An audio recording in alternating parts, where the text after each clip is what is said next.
Can you see the agenda?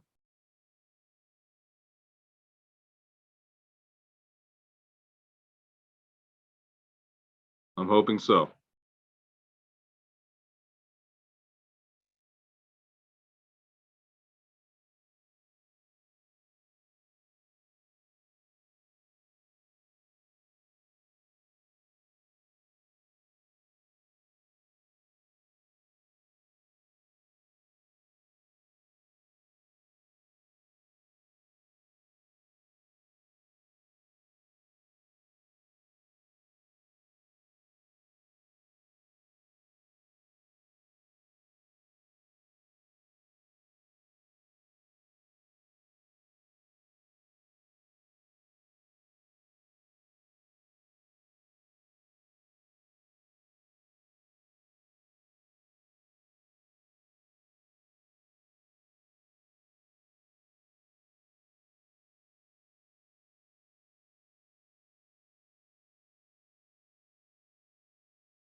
Good evening, good evening. Recording in progress. Good evening. Good evening. I think I hear the sound of a Pittsburgh Steeler fan on this line. Mr. Garcia, can you silence that person? You can mute that person real quick. You want me to go to NFL and bring those players down to take care of you? Who can deal with those big guys? Wait a minute. I think I see a Dallas Cowboy fan on this line. Now, Mr. Garcia, you definitely need to remove that person. Muted, removed. Don't start, Council President. Councilwoman Wilkins, is she really? That's all right. Where are those Eagle fans so we can silence them? Oh, no, we can't silence them. They're 6-0, aren't they? Can't keep them quiet. Mm-hmm. Good evening, everyone. Good evening, Madam President. I don't see the time here. Let's see. 5:27. Yeah, I see it now. There's 3 more minutes.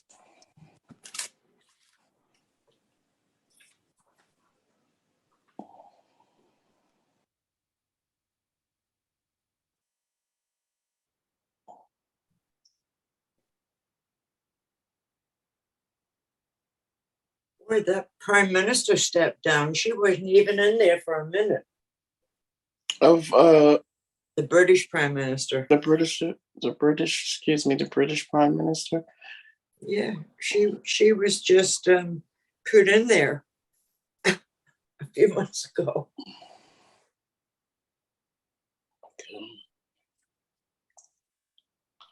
Oh, Is this under the Queen's son Charles?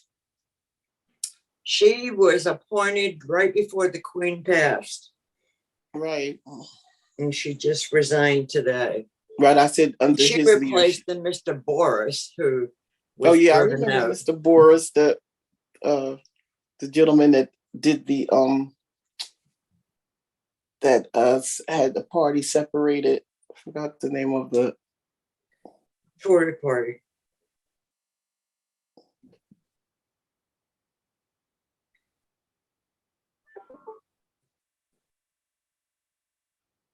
so Charles must be shaking things up over there. Well, I don't know if he has anything to do with it. It's pretty much Parliament. And if you ever watch them on Parliament, they boo and hiss and scream at the Prime Minister. Yeah. But they have a Barbara Six is the new barber. big issue with the Conservative Party there. They're all fighting with one another, just like we are here. Okay. The time. All righty. You all ready, Mr. Garcia? Your call, Council President. All righty. Good evening, ladies and gentlemen. This meeting is being called to order. Adequate notice of this meeting has been given in accordance with the Open Public Meetings Act pursuant to Public Laws 1975, Chapter 231. This agenda is complete to the extent known and was sent to the Trenton Times, posted on the first floor bulletin board in the City Hall, and filed in the City Clerk's office. Formal action will be taken. Flag salute. Mr. Garcia, I don't see the invocation up here. It should be flag salute and invocation, but we could do the flag salute for now. Yes, my apologies. We could do the flag salute now, Ms. Council President. If all would stand, if wish to salute the flag, I pledge allegiance to the flag of the United States of America and to the republic for which it stands, one nation, under God, indivisible, with liberty and justice For all. Council President, I'll make sure that I have the prayer prepared for the next meeting. My apologies there. Please bear with me all. I'm working with limited resources this evening. Okay. Go ahead and call the roll. Yes, please. Ms. Caldwell Wilson, Present. Mr. Harrison, Present. Mr. Michelle, Present. Ms. Vaughn, Ms. Wilkins, Present. Ms. McBride. Present. Mr. Kaloji, are you with us? I'm present. Thank you. Mr. Bridges? Mr. Bridget is on his way to joining us, Mr. Garcia. Thank you, Mr. Cruz. Mr. Thank Cruz, you. I'll mark you present as well. Thank you, Mr. sir. Terry? I'm present. Good evening, everyone. Mr. Douglas? Mr. Daniels? Dr. Ames? Mr. Onateri? Just Director Douglas, I'm here. Sorry, present. Thank you. Rector Daniels is present too, had a hard time getting off of mute. Understood. Thank you. Dr. Ames? Mr. Onateri? Ms. Richardson? Mr. Lavenberg? Present. Thank you. Mr. Zelinski? Present. Thank you. Mr. Wilson? Mr. Garcia, it's Captain James Slack. I'm filling in for Director Wilson. He's unavailable tonight. Thank you very much. Noted. Please forgive me if I miss anybody. Mr. Liston? Mm. All right, Council President, we do have a Sorry, quorum. Maria Richardson is present too. Thank you. Thanks. Noted. All right, All right, Council so- President, the call. Yeah, so we're gonna go right into the docket. Certainly. We have communications and petitions, Council President, if you want to ask for a motion to approve the communications. Yes, so move. Second. Thank you. Roll call, Ms. Caldwell Wilson, Yes. Mr. Harrison, Yes. Mr. Michelle, Yes. Ms. Vaughn, excuse me, Ms. Wilkins, Yes. Ms. McBride. Yes. Motion carried. Thank you. I'll bring this to resolutions. We have the consent agenda, resolutions 22-402, 22-405, 22-407, 22-340, 22-411, and 22-412. Is there a motion to approve that consent agenda? So moved. Second. Mr. Garcia, Yes. for the 22-411, that resolution, I had asked Mr. Colin Cherry to basically explain that resolution that was being, excuse me, asked to be resent for the chemicals. And I just wanted to know why DCA had refused to give the waiver or had the waiver come through yet for the other resolution. Madam President, Yes. the waiver has not come through. I'm not entirely sure exactly what the holdup is on the excuse me, on the DCA side. I do know that at least currently they are declining to process waivers until we've got our budget adopted. So that may be part of it, but I can't speak with certainty to that. Yeah, All right, Madam I was just President, trying to get some type of clarity as to why they were holding up the waiver if it was chemicals. yeah, Madam President, the monitor from DCA has fallen ill, and his last communication that I had with him on Tuesday was that anything pertaining to water, when it came to chemicals, he did not have an issue with. And the reason probably why the waiver was not approved in the last 2 days is probably that he has been ill and he has not been at the office. All righty, I don't think that's a excuse because there's Mr. Hydell and then there's the director. So I just wanted to point it out that these were chemicals that they had not sent the waiver over for. And I just wanted the public to know that.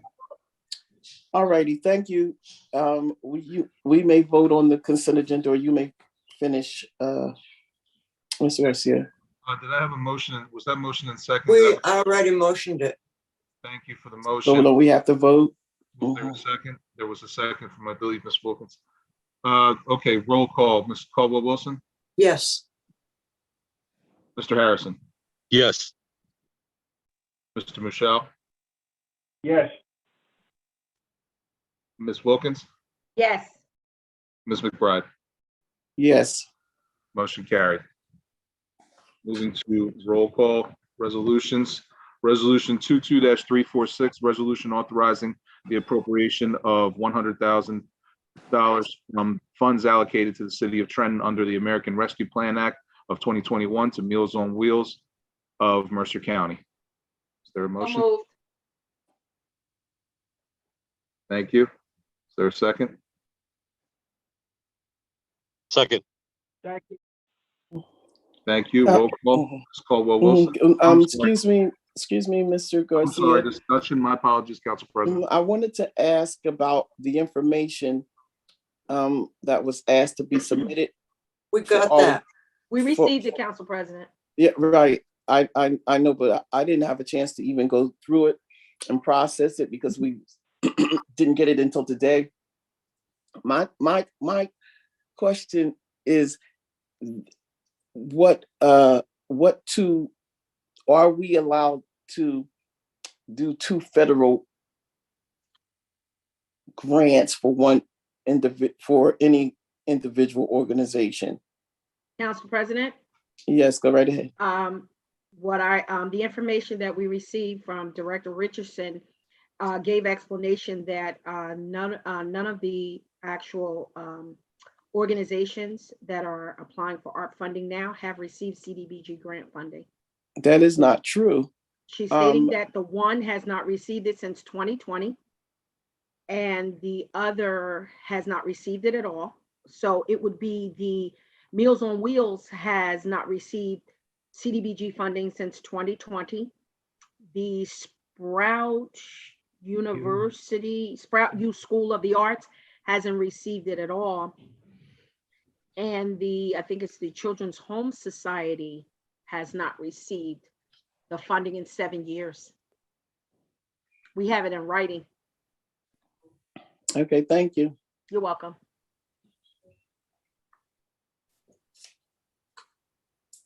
Any other discussion?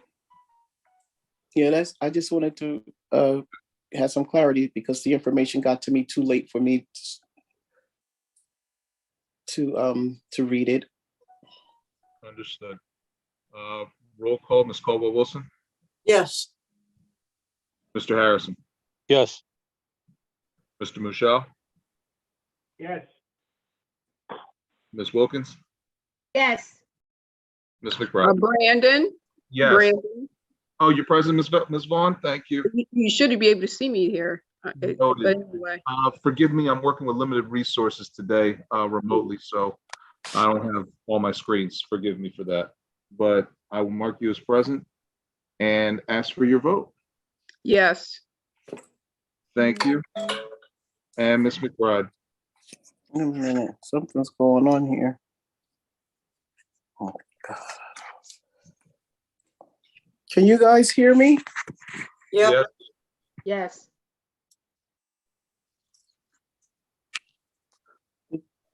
The tablet just went blank. Well, if you can hear me, I'm going to abstain. Okay. Noted. Can you hear me, Council President? I can. Okay, your abstention is noted. With the vote as it is, the motion carried.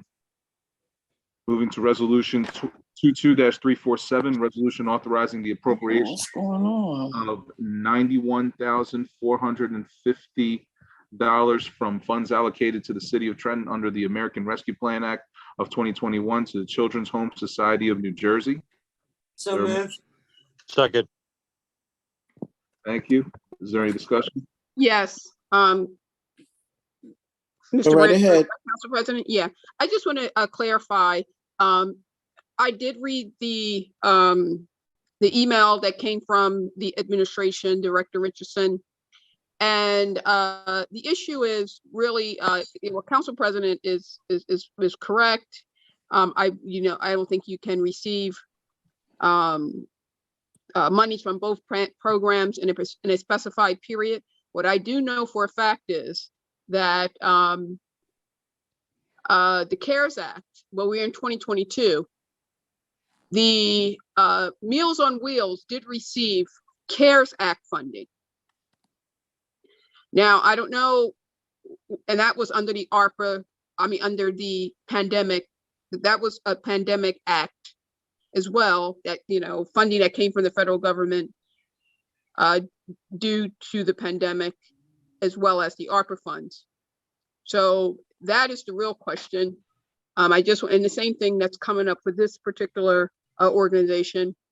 If the organization received CARES Act funding, which is also a program that was designed to provide relief from the pandemic, can other organizations also apply for ARPA funds as well, which is another program that was funded by the federal government to provide relief from cities that were disproportionately impacted by the pandemic. Now, I don't know if there's a time span that has to lapse before, say, an organization has to apply, or, this is something that the administration should be able to tell us, or the law department. And so the CARES Act funding and the ARPA funding, is there a conflict there? Can an organization apply for both programs? I'm asking the question. Yes, Madam President, Adam Cruz, Business Administrator. Yes, go ahead. Thank you, Madam President. There are no exclusions in the ARP language when it comes to receiving assistance from other monies that have been dispersed. We looked for anything that will preclude any of these organizations, and to Councilwoman's answer, the answer will be no, there is no language precluding them from receiving it. No, what I'm asking is from the CARES Act. You got the CARES Act funding and you got the ARPA funds. And so, I believe I did read something along those lines, and I just want to know where even in the care, I don't know, but if you say that's the case, but some of this stuff should be in writing and it should be clear. And it's not. It's just not transparent that in fact is true. So it's very concerning. If an organization got X amount of dollars from the CARES Act, I would think that there would be some issue with them getting the ARPA funds. The same organization, wouldn't that be, for lack of better term, double dipping? I'm not sure if you're expecting an answer from me, Councilwoman, but my answer. Yeah.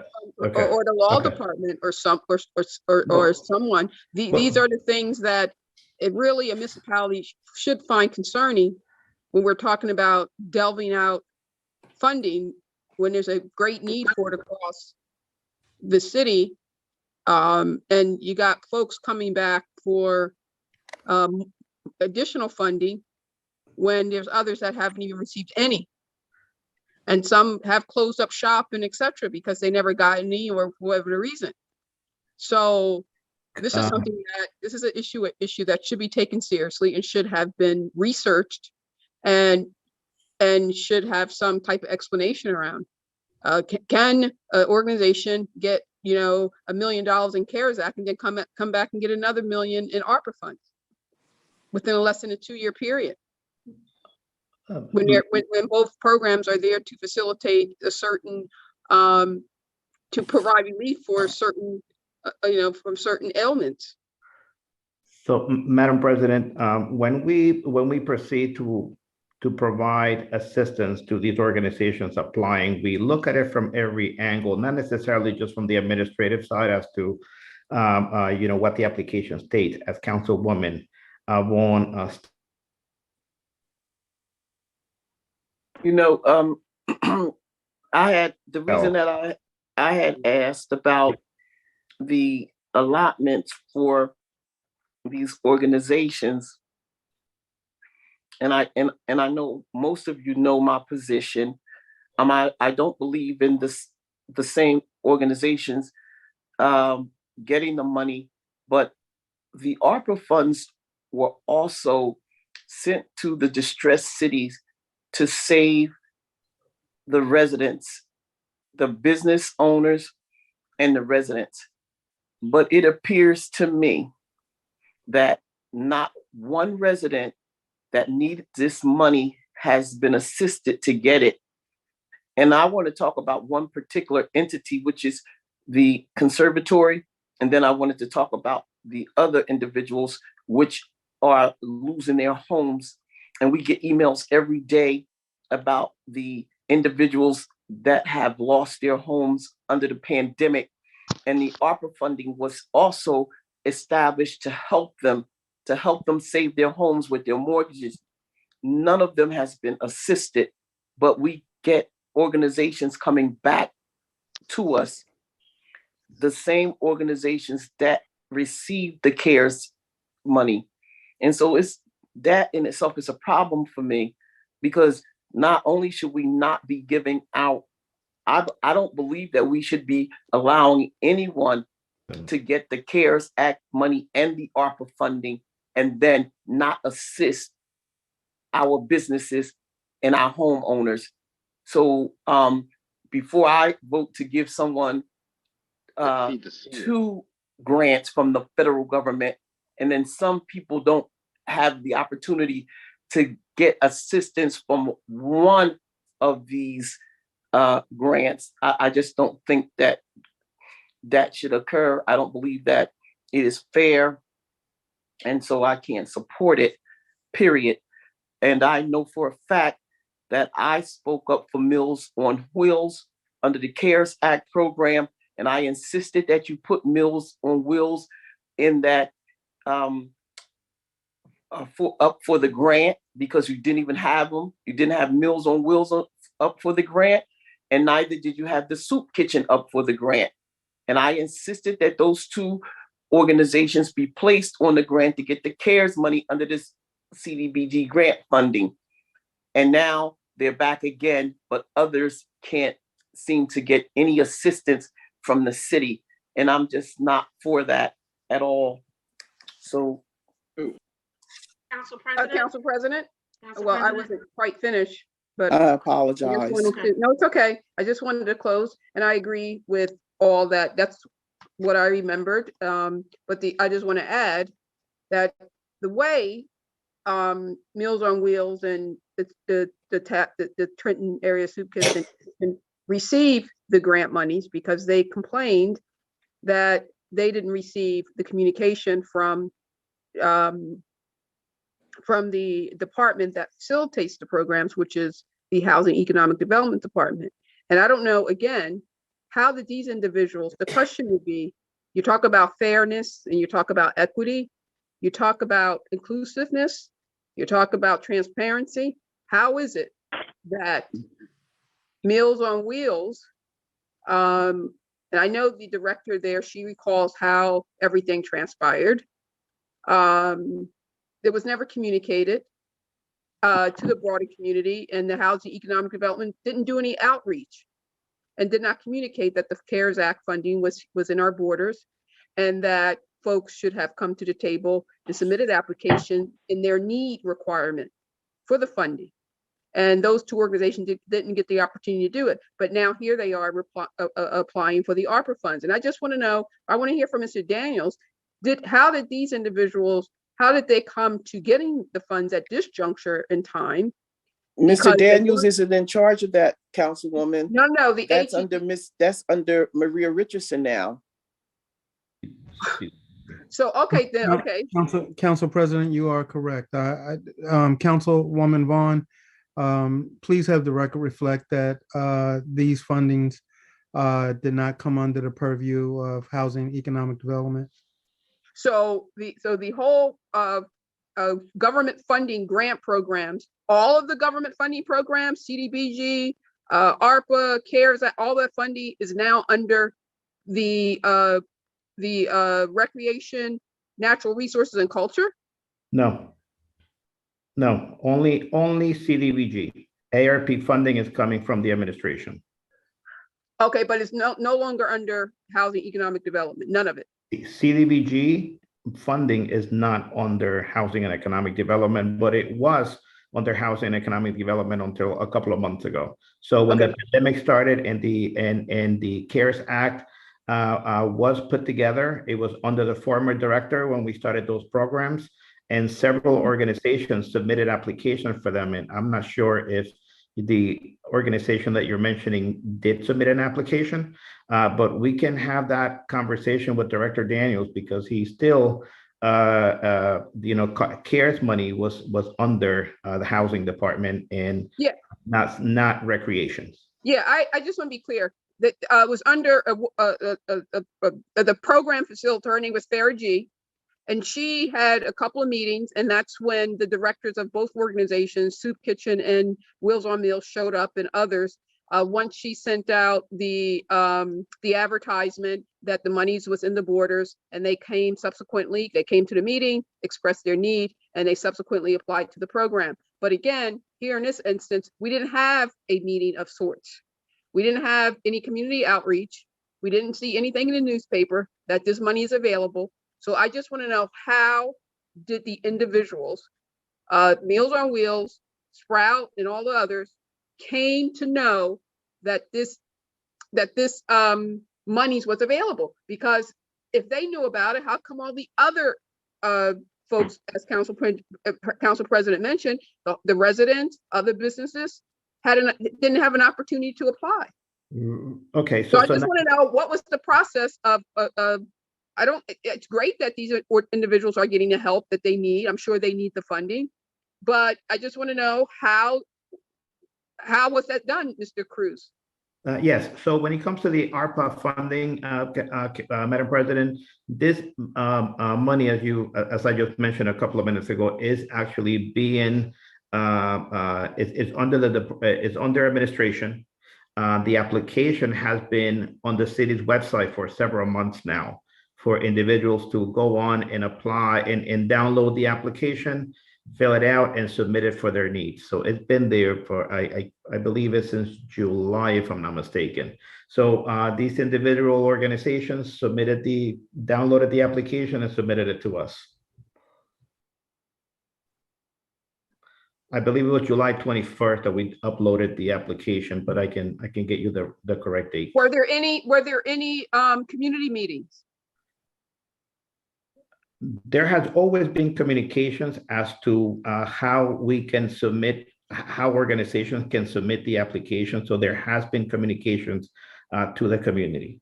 As far as community meetings, I don't think we've had one in the last 2 months, at least, that I'm aware of. But I do know that the ARPA funds has clear guidance on that. Actually, it provided some funding allocated for that purpose, for the municipalities for the governments that receive the funding, that you're supposed to spend a certain amount for advertising to newspapers, community meetings, etc. Where was that money advertised? What organizations received the money to get the word out that the monies were here in our borders? Because I haven't really seen anything in the local newspapers, the Times. I don't read the Trentonian, but I haven't seen anything publicized in the local bodegas or anything. So, or Peterson Breaking News. I haven't seen anything about the ARPA funds. So where have we advertised besides the city's website, Mr. Cruz? Yeah, I can provide you that information, Councilwoman. Okay, I don't have it with me right now, but I can provide that to you. Thank you. Thank you. I yield my time. Councilwoman Wilkins. Y'all asked all the questions that I wanted to ask, but I do have one for Mr. Cruz or I guess the finance director. Can an organization receive funding from the city regardless of what The funding source is CDBG, other grant monies, ARP funds, CARES Act, operating budget, capital budget. Can an organization receive funding from multiple areas of budgeting?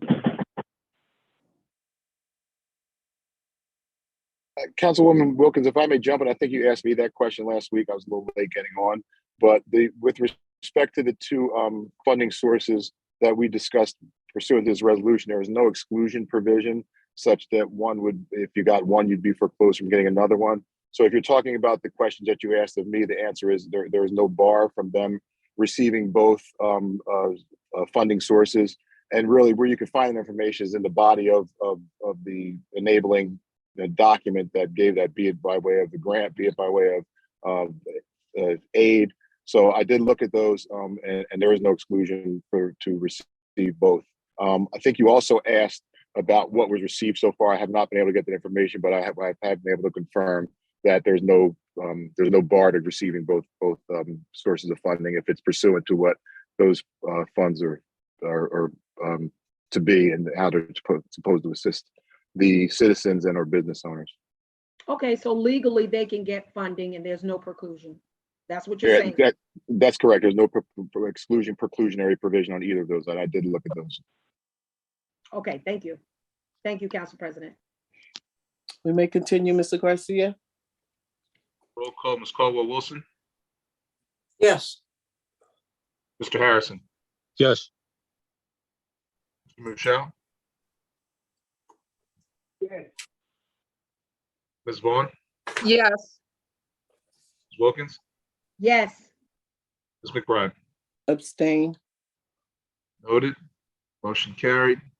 Resolution 22-348, resolution authorizing the appropriation of $65,000 from the funds allocated to the City of Trenton under the American Rescue Plan of 2021 to the Greenhouse Arts Incubator doing business as Sprouts U School of the Arts. So move. Second. Is there any discussion? Hearing none, roll call. Ms. Caldwell-Wilson. Yes. Mr. Harrison. Yes. Mr. Michelle. Yes. Ms. Vaughn. Yes. Ms. Wilkins. Yes. Ms. McBride. Abstain. Noted. Motion carried. Resolution 22-376, resolution of the City of Trenton and the County of Mercer, State of New Jersey, authorizing the submission of an application to the local finance board requesting approval of sewer bond ordinance of the city under provisions of the Municipal Qualified Bond Act, NJSA 40A.31 exec.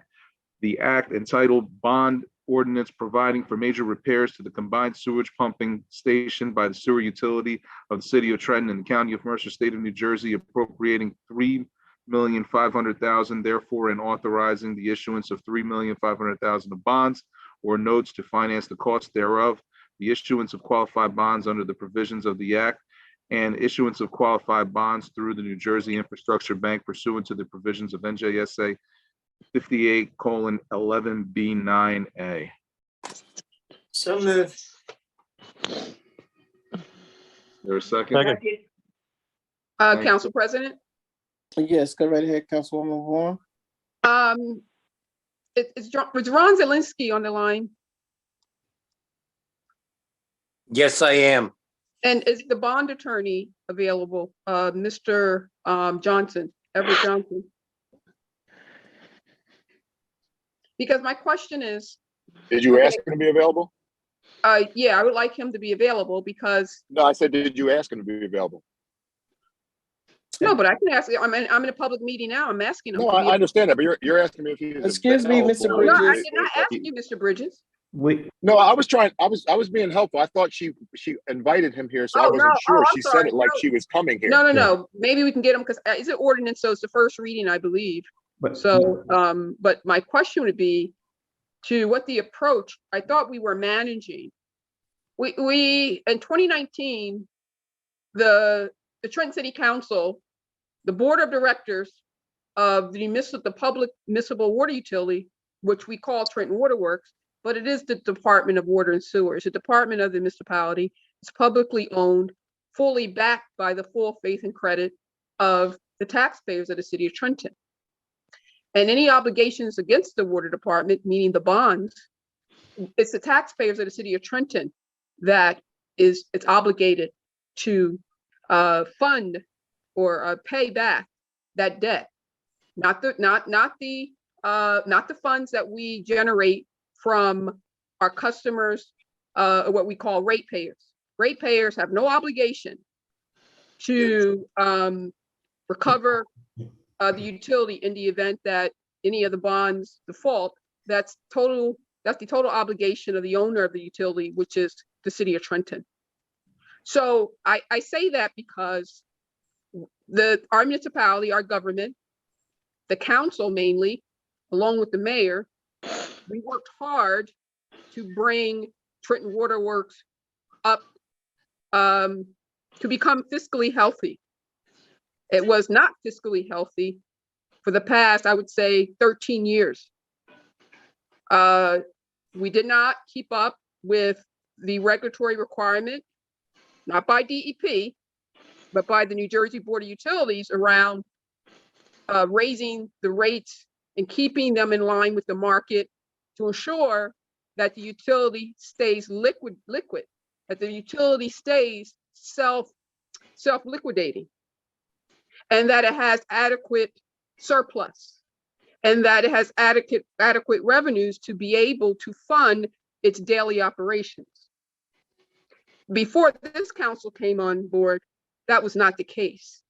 And we talk about fiscal, we talk about the water utility and lines of being, in terms of being able to produce quality water and meeting the standards of the DEP, which we haven't even had any violations. But my question about the fiscal issue has always been equally important as the ability of the water utility to produce quality water, because if we can't fiscally, we can't pay the bills and keep the operations going, then we couldn't possibly keep the water healthy and distribute it with quality. So I asked Mr. Zelensky, is why are we, now that we're fiscally healthy and we brought the water rates up, the last report, revenue report, and that should be distributed and mailed to the taxpayers of the city. We haven't even mailed or communicated to the residents just how fiscally able our water utility is. I believe the last revenue report that we generated 80 million in revenue at Trenton Water Works, 80 million since the water rates were increased and installed. So out of that 80 million, I believe right now we have a surplus upwards of 11 million in surplus over the water utility. And that's the way it's supposed to be. That's a healthy water utility. And DEP and BPU, we don't hear about that in the news. So, and I say that is why are we're in a great financial position. I want somebody with some financial knowledge, Mr. Zelensky, and or our bond attorney, to tell us why are we bonding?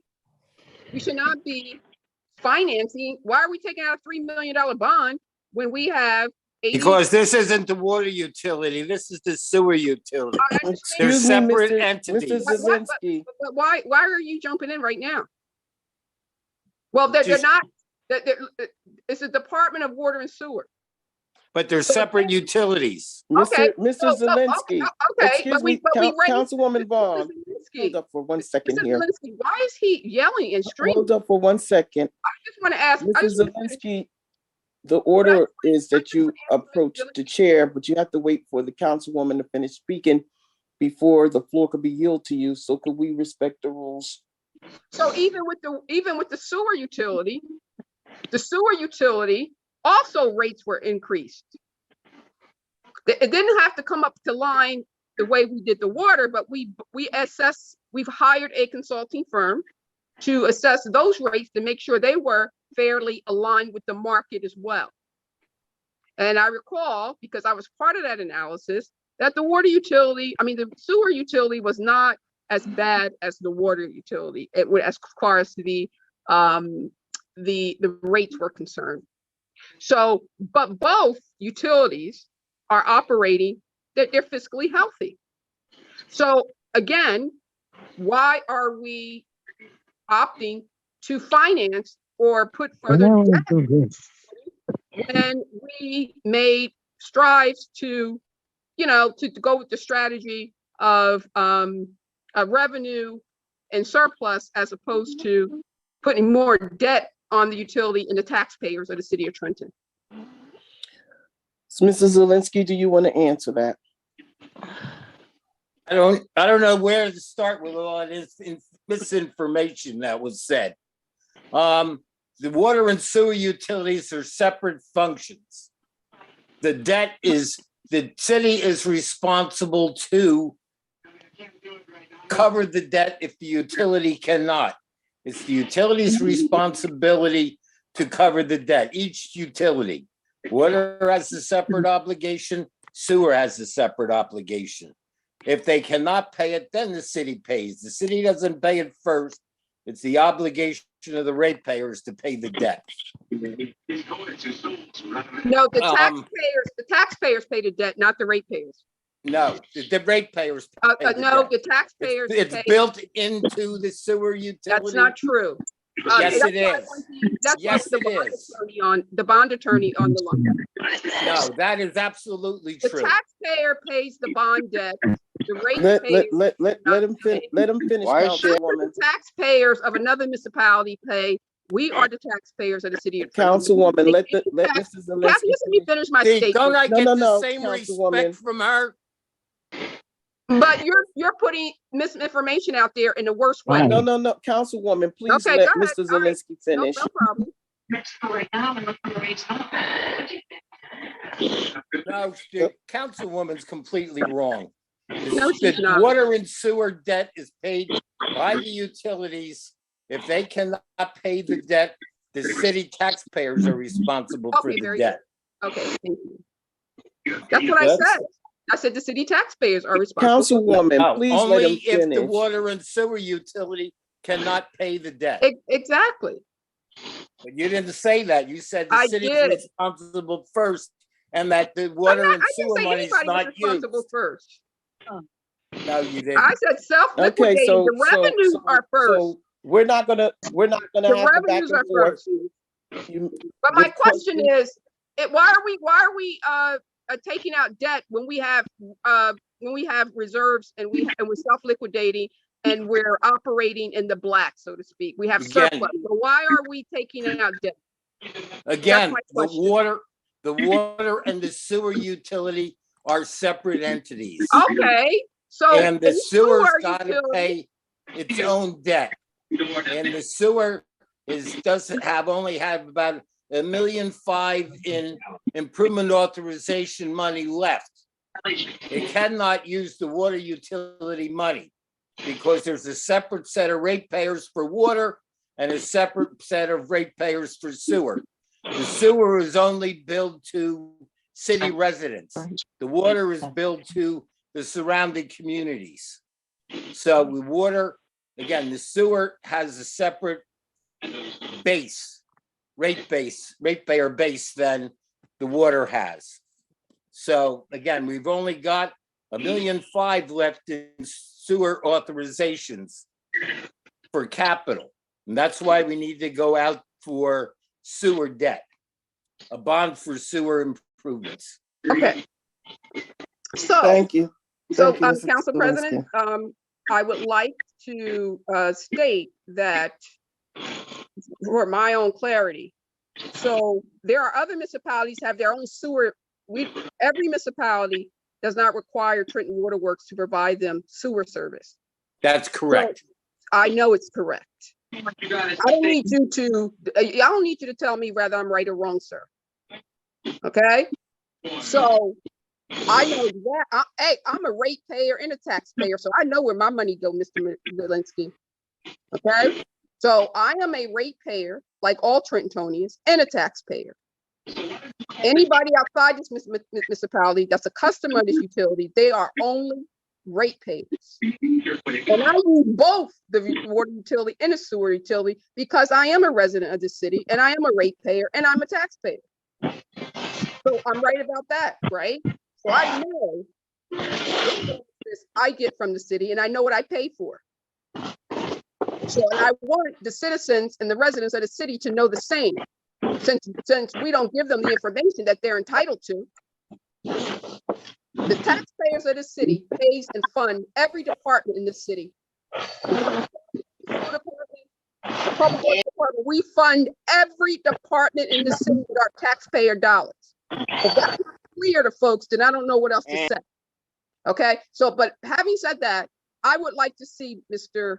Zelinski, please forward to council and have the bond attorney come to the council, give us the document that outlines the financial position of the sewer department. Can we have that, please? Thank you, Council President. Is there any other questions from any other council member? Yes, Council President. Yes, go right ahead, Councilwoman Vaughn. The question Wilkins. That's okay. The question that I have is, I know that on Tuesday, we had a little bit of discussion with regards to this, and the administration was supposed to come back with information regarding the bond debt that we're currently holding with water and with sewer. And I have not received that. I don't know if you received it, or if it was sent from the administration, but I know that that was one of the requests. And for clarification purposes, I understood what Mr. Zelinski was saying. I understood what Councilwoman Vaughn was saying. But it's important that the residents understand, because there was a lot said, that they are the ratepayers. Our adjoining municipalities that we service, they are customers. The residents of the city own the water utility. We are ratepayers to the utility. Everyone else is customers. And he's stating about taking out a sewer bond, which is more sewer debt. People need to know that it's debt.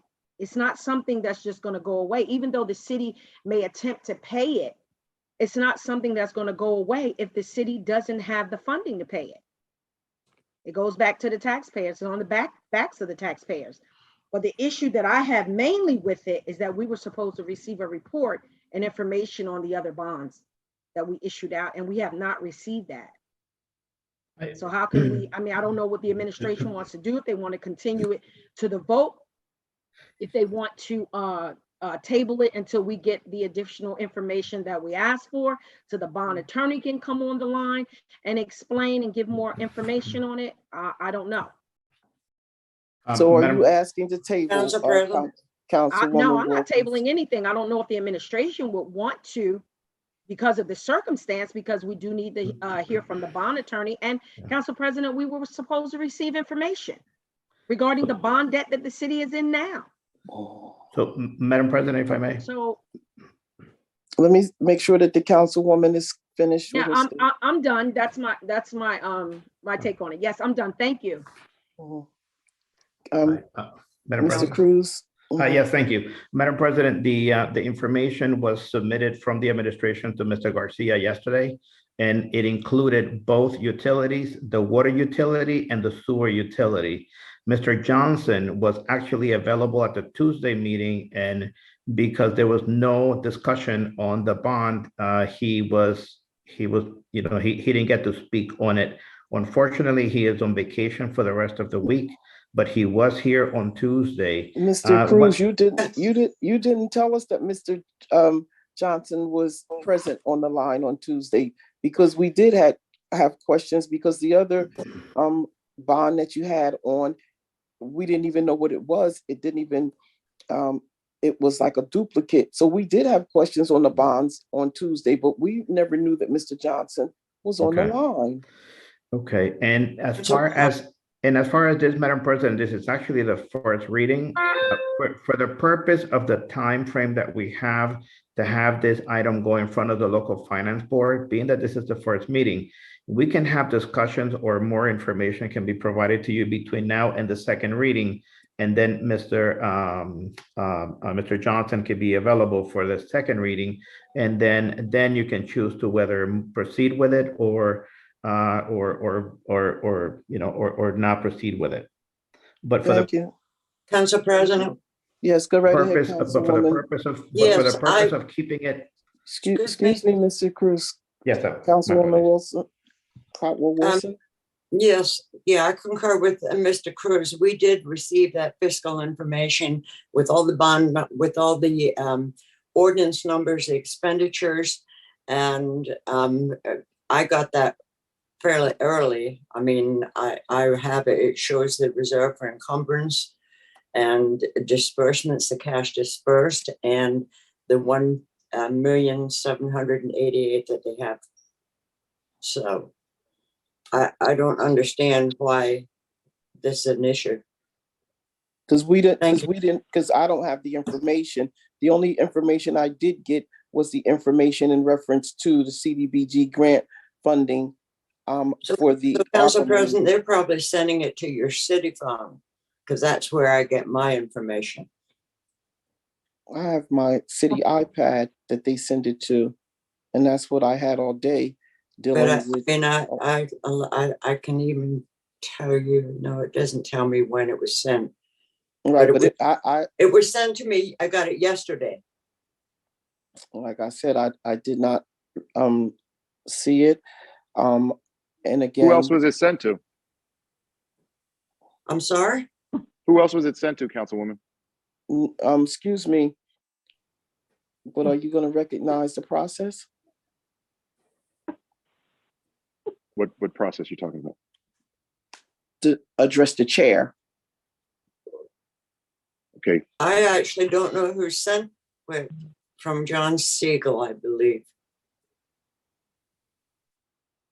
Okay. Yes, it was John.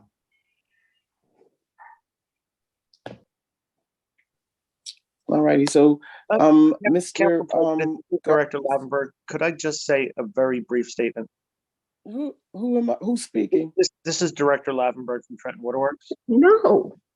It's a very brief statement. We haven't had a sewer increase since 2009. Mr. Lavenberg. So, Mr. Garcia, we're going to continue to the vote because it's been a second. A motion has been moved and it's been a second. The discussion has been had, and you can take it to the vote for the first reading. Roll call, Ms. Caldwell Wilson. Yes. Mr. Harrison. Yes. Mr. Michelle. Yes. Ms. Vaughn. Is this the first reading, Council President? Yes, it is. Resolution Okay. 2237. So yes, I'll move it. Yes, I'll vote yes. But I need that information. Yeah, I want the info. Councilwoman Wilkins, could you speak up, please? Yes, but I I want the information. I didn't receive it. All righty. Mr. Garcia, my vote is yes, because we have time to get the information. Noted. Motion carried. Resolution, moving on. Resolution 22-406. Resolution authorizing contract to CDWG LLC for the purchase of server hardware, disk storage, network switches, racks and ups for a period of 1 year from October 7th, 2022 to October 6th, 2023, awarded through Educational Services Commission of New Jersey, ESCNJ AEPA 22G in an amount not to exceed $403,470.54. So moved. Is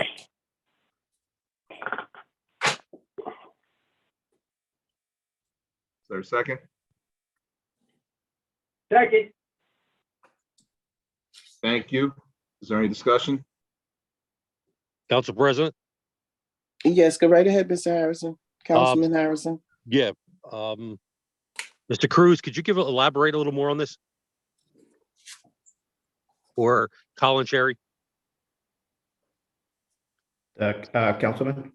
Mr. Cherry, Colin. Madam President.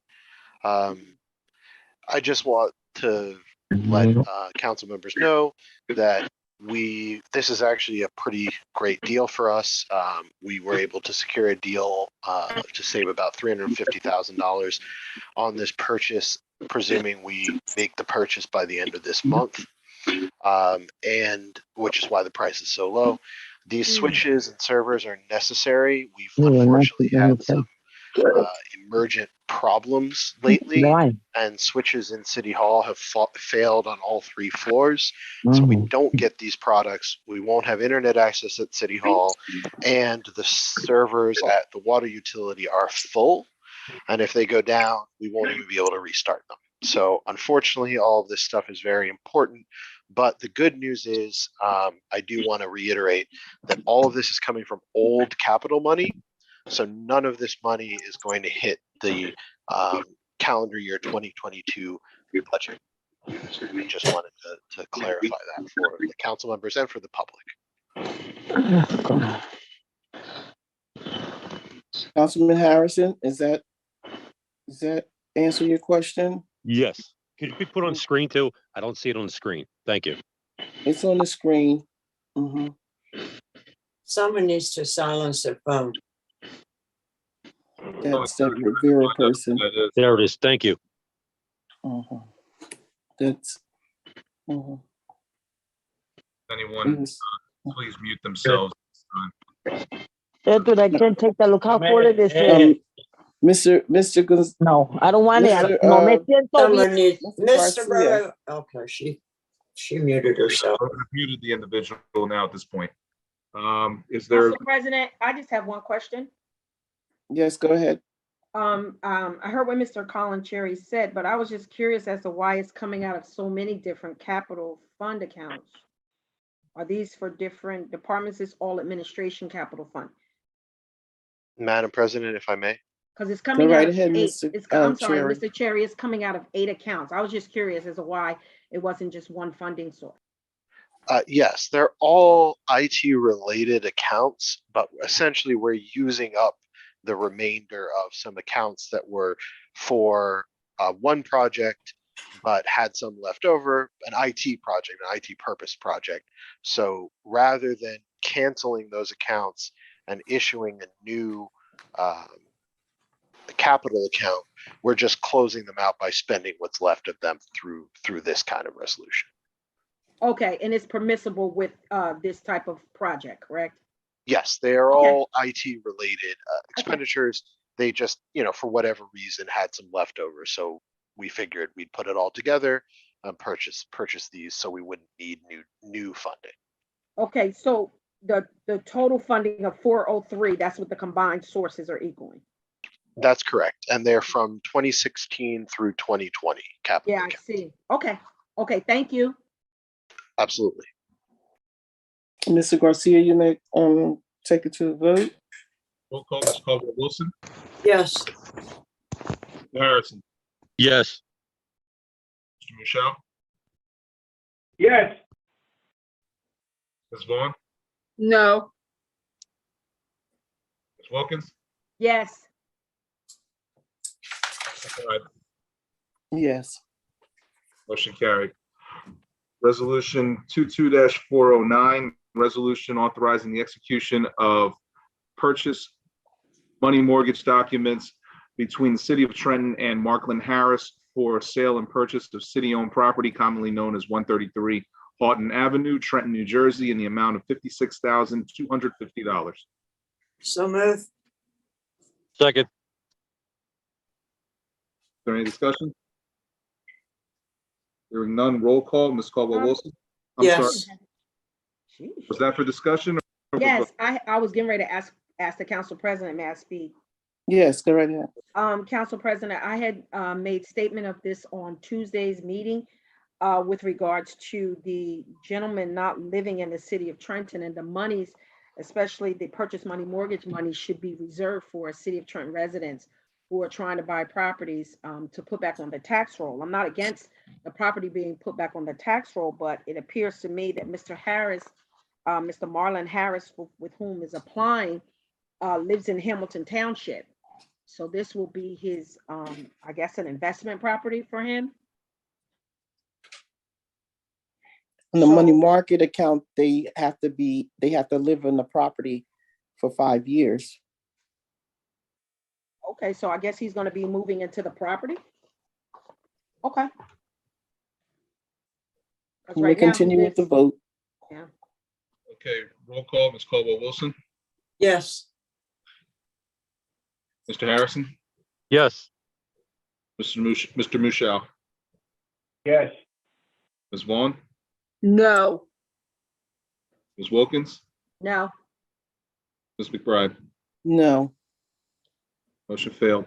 Resolution 22-416, resolution awarding contract through fair and open process in accordance with NJSA 19:44A-20.4 et sec to Nishwain Group LLC for professional planning and consulting services to develop a strategic action plan to strengthen the city's capability to advance economic development opportunities, focus resources, prioritize and advance projects from October 7th, 2022 to March 23rd, 2023, in an amount not to exceed $150,000 per RFP 2022-29.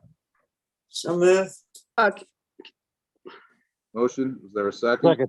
Second. Council President. Yes, go right Discussion? ahead. Yes, can you name this organization again, who's getting this contract, and Mr. Garcia? It is called Nishwain Group, NISHUANE Group LLC. Mm-hmm. And this project went out to bid? I have an RFP number. That's most I can say. Mm-hmm. I don't remember seeing any other, were they the sole bidder? I could not tell you off the No. top of my head. I've got limited resources here, but Council President, no, they were not the sole bidder. No, there were three. There were three proposals. Mm-hmm. And this is under which, I'm sorry, which director? this will be Housing, HED. economic. Okay. Oh, All right. sorry, Madam President. Council President, if I might speak. No, we're in the middle of a vote, Mr. Daniels. Okay. I mean, I can't imagine going beyond into 2023. I would just rather the next council deal with that. So I won't be voting for this. But anyway, thank you, Council President. I yield my time. What is your vote? Oh, I'm sorry. Oh, Thank you. No. I'll go through the roll call. Ms. Caldwell Wilson, Yes. Mr. Harrison, Yes. Mr. Mushow, Yes. Ms. Vaughn, What are we doing? I'm sorry. What is West doing taking the roll call? I'm confused. That's Mr. Garcia. No, that's West Bridges. Don't- Oh, I'm don't- sorry. don't- I thought. I'm sorry. I don't know. Listen, Yeah. I didn't say it. No, my vote is no. I'm sorry. Eat smoking. okay. Noted. Ms. Wilkins, No, Ms. McBride. No. Motion failed. Moving to resolution 22-404. Resolution to approve the calendar year 2022 municipal utility funds budget amendments for the city of Trenton, $2,239,818.60. So before we even move this, Mr. I moved it Kaloji- already. Second. Yeah, Mr. Kaloji needs to speak to this because I don't think that we're supposed to be entertaining this tonight. Mr. Kaloji? I'm sorry, Council President. I was pulling up something else to do some research. What's the issue? I apologize. This is 22-404. It's a Right. it's a budget amendment for the city of Trenton. And You told me Hydell called you today in reference to the budget, and that a letter will be coming out to us on Monday. Yeah, I mean, we received the communication and we didn't send it to the council yet because we had a brief telephone, well, it wasn't brief, it was a rather lengthy telephone conversation today with. Who is we, the city Mr. attorney. Kaloji? Oh, I'm sorry? Who is we? Mr. Hydell had contacted Mr. Bridges and wanted a telephone conversation. So myself, Mr. Bridges, Mr. Hydell, and Mr. Cherry had a phone conversation. And Mr. Hydell said that the DCA raised some issues with the procedures that were followed on Tuesday night with the adoption. There may have been one little wrinkle that has to be straightened out in terms of a procedure, how the vote was taken, something was done before something else should have been done. He's going to put that all in writing and he's going to get that to us on Monday. And when I get all that, I'll send it to the council and we're going to have to deal with it. Now, how it relates to this particular resolution, I'm going to have to defer to Mr. Cherry and or Mr. Cruz. This says budget amendment, and the letter is supposed to be addressing budget amendments. Madam President, if I may. Yes, go ahead. Yes, thank you, Madam President. Mr. Kaloji is correct. This, however, particular resolution refers only to the utility budget, which is not something that we acted on Tuesday. So I do not believe, and Mr. Kaloji can correct me if I'm wrong, but I do not believe that Mr. Hydell is going to speak to this resolution. Well, let me ask you one question, Mr. Cherry. Mr. Kaloji had said to me that it had to do with budget amendments. Now, this resolution says budget amendments. And so how can you determine which amendments he's going to address, or is he going to be addressing all of the amendments? Well, Madam President, the conversation we had earlier today was with regard to the procedures on Tuesday. And on Tuesday, we only addressed the general fund budget, the overall budget of the city. So I do not believe that Mr. Hydell is aware of any issues with, or believes there are any issues with the utility fund budget, as we did not address that on Tuesday at all. Madam President, as you know, all the utility budgets are separate and apart from the city's operating budget.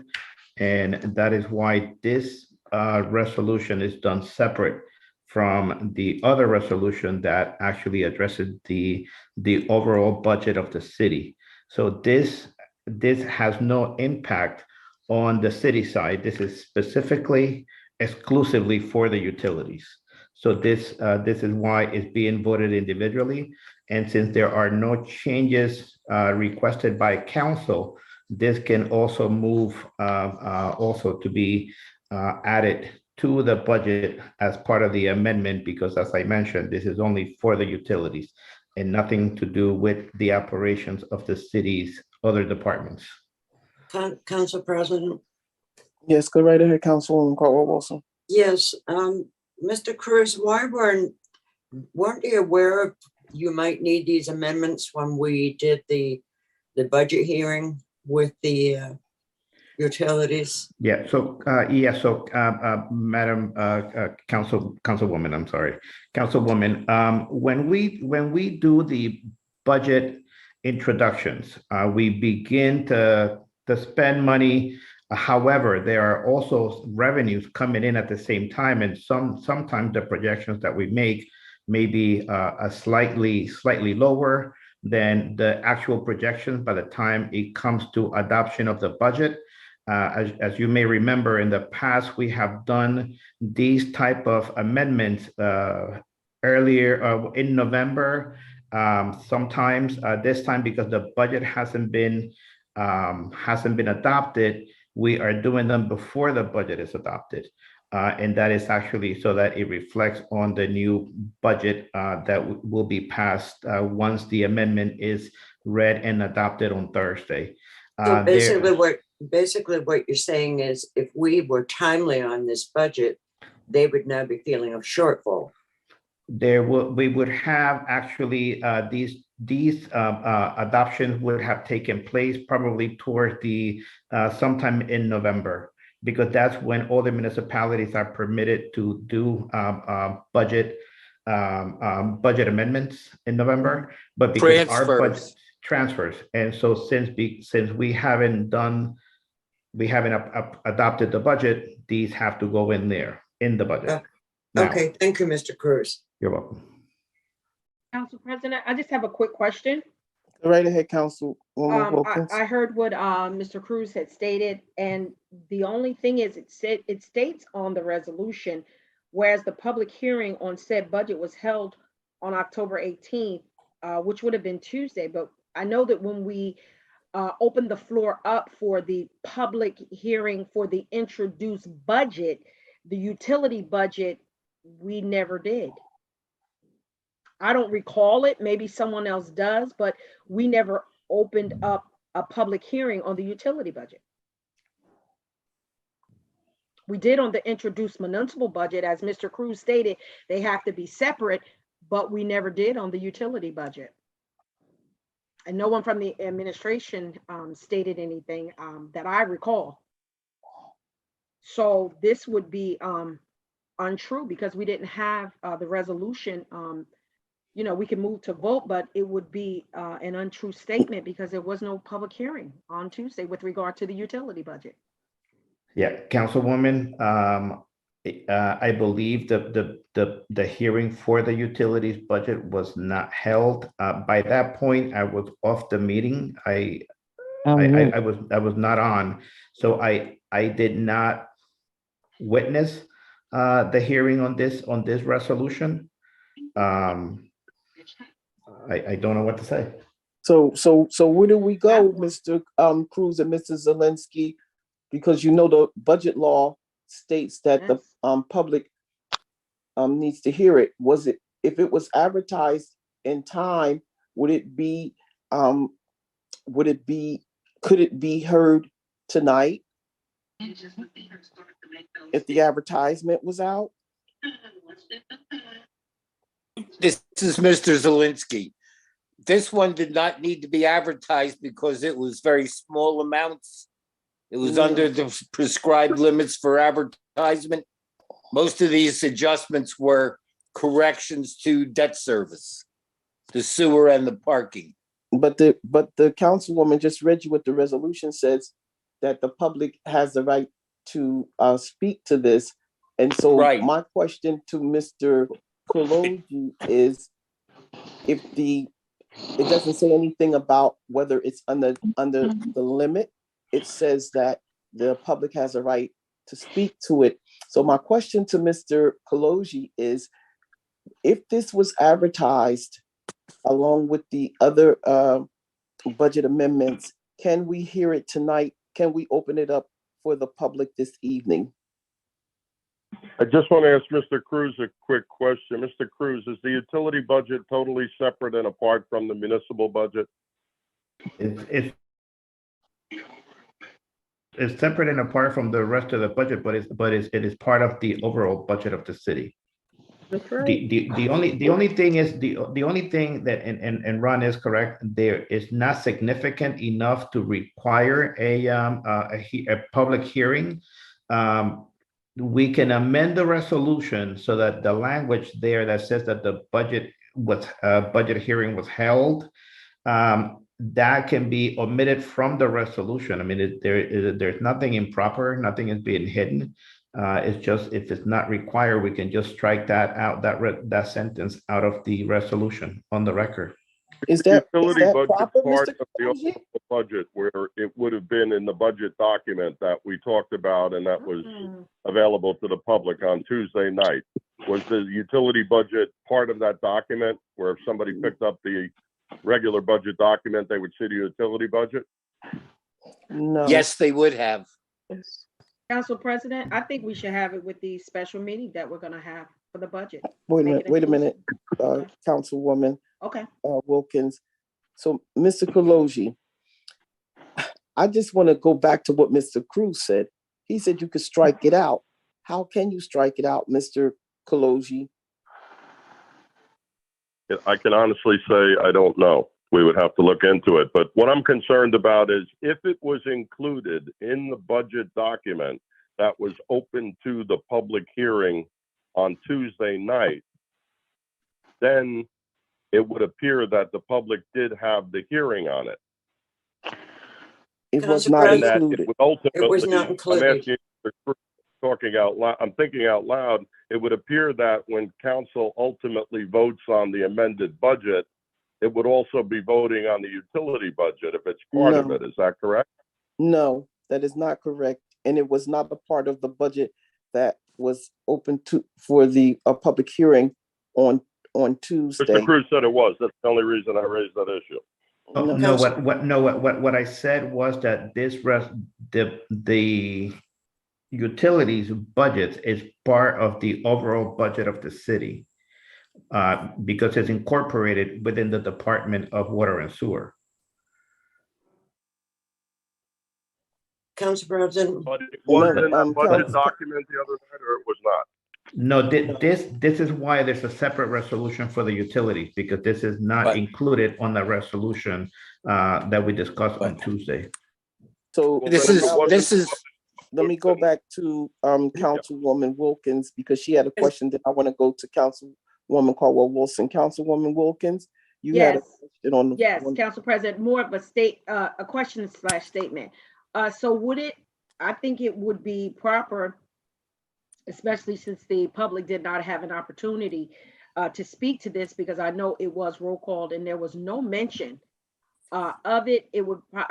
I would suggest that we have this resolution Public hearing. have the public hearing the same day that we're having the hearing for the amendments that we voted on for Tuesday. On the that's Yes, the on the 20 27th, I believe it is that. 8th or something.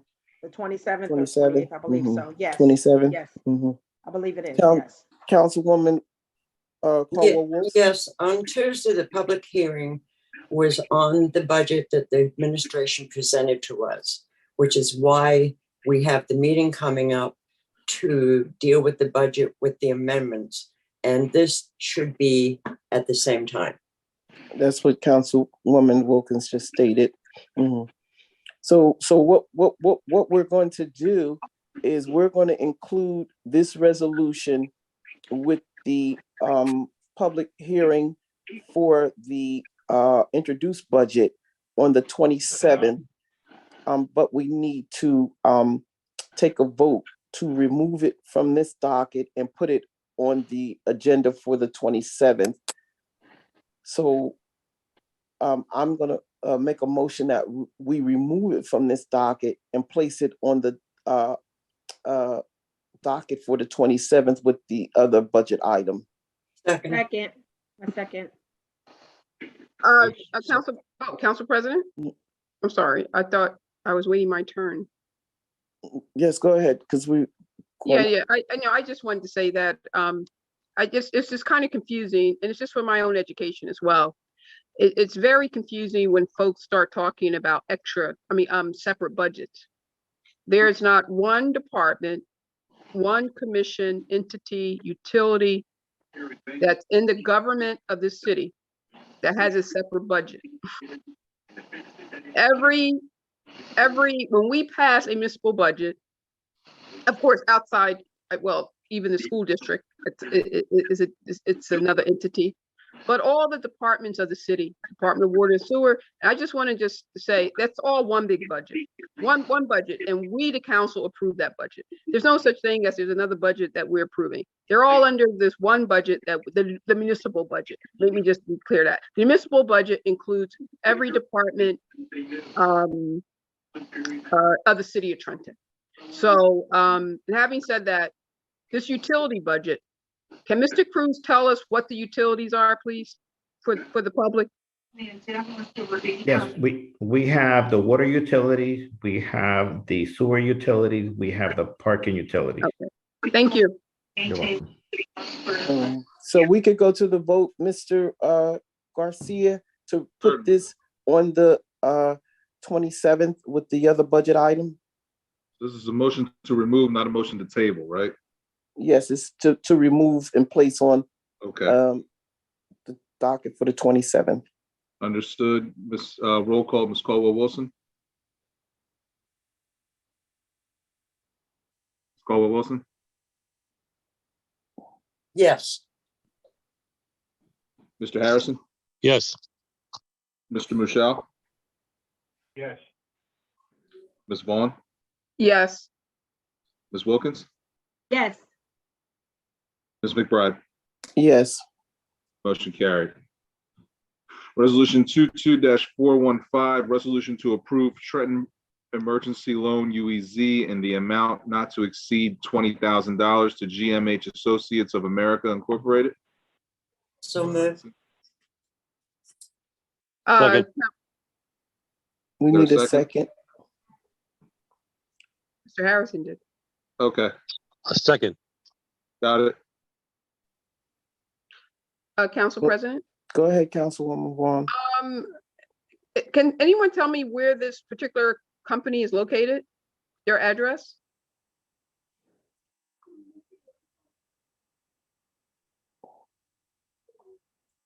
Mr. Cruz or Mr. Daniels? The UEZ funding that they're receiving 20,000 of the UEZ. Can you, I'm not familiar with the organization. Councilor, I believe it's Trenton.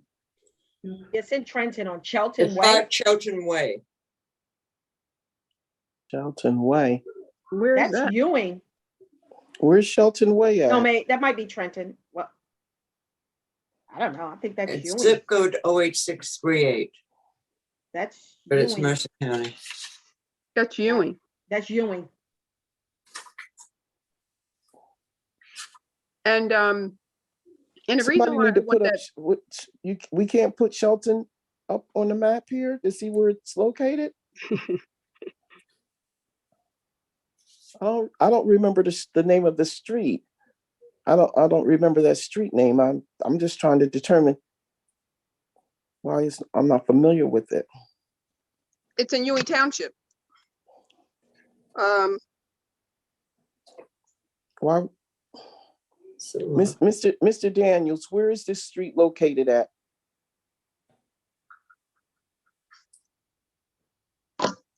Council President, 5 Shelton Way, Building 15. It says in my documentation that the street is in Trenton, New Jersey. Where, can you tell, where in Trenton? North Ward, East Ward, South Ward? Can you give a cross? Council President, Yes. it's off of Pennington Avenue. That's Ewing. We're at Councilman Harrison off of Pennington Avenue. Tell me. Let me pull it up again. Hold on. It comes up on MapQuest as Trenton.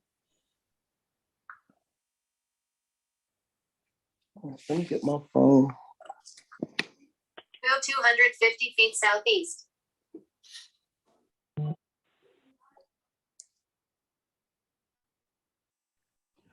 It comes up under Google, Council President, as Trenton.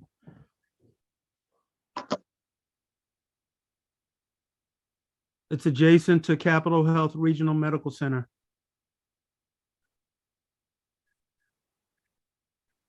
Some cross streets would be Prospect Street, Brunswick Avenue, and North Olden Avenue.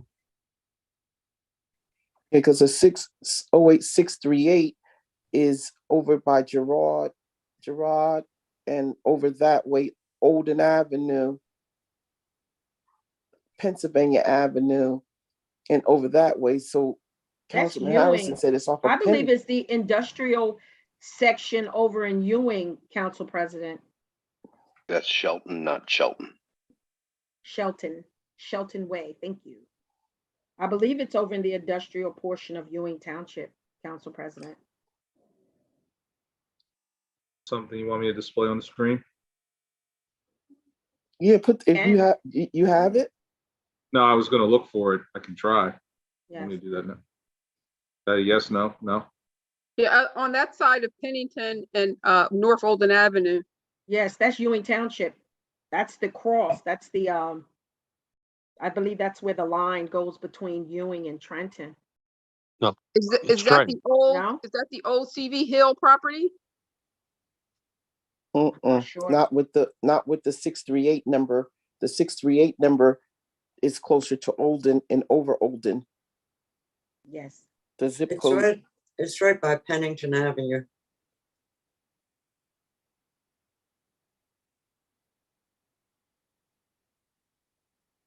Yeah, but a I good believe portion of that's, Pennington I'm Avenue sorry. is Ewing. A good portion Yes. of Pennington Avenue is Ewing.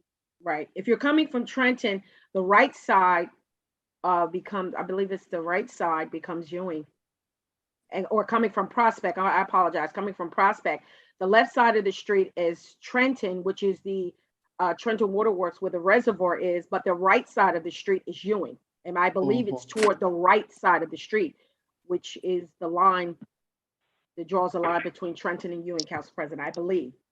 So this would disqualify them? Yes, it would. If they're in Ewing. Yes, it would.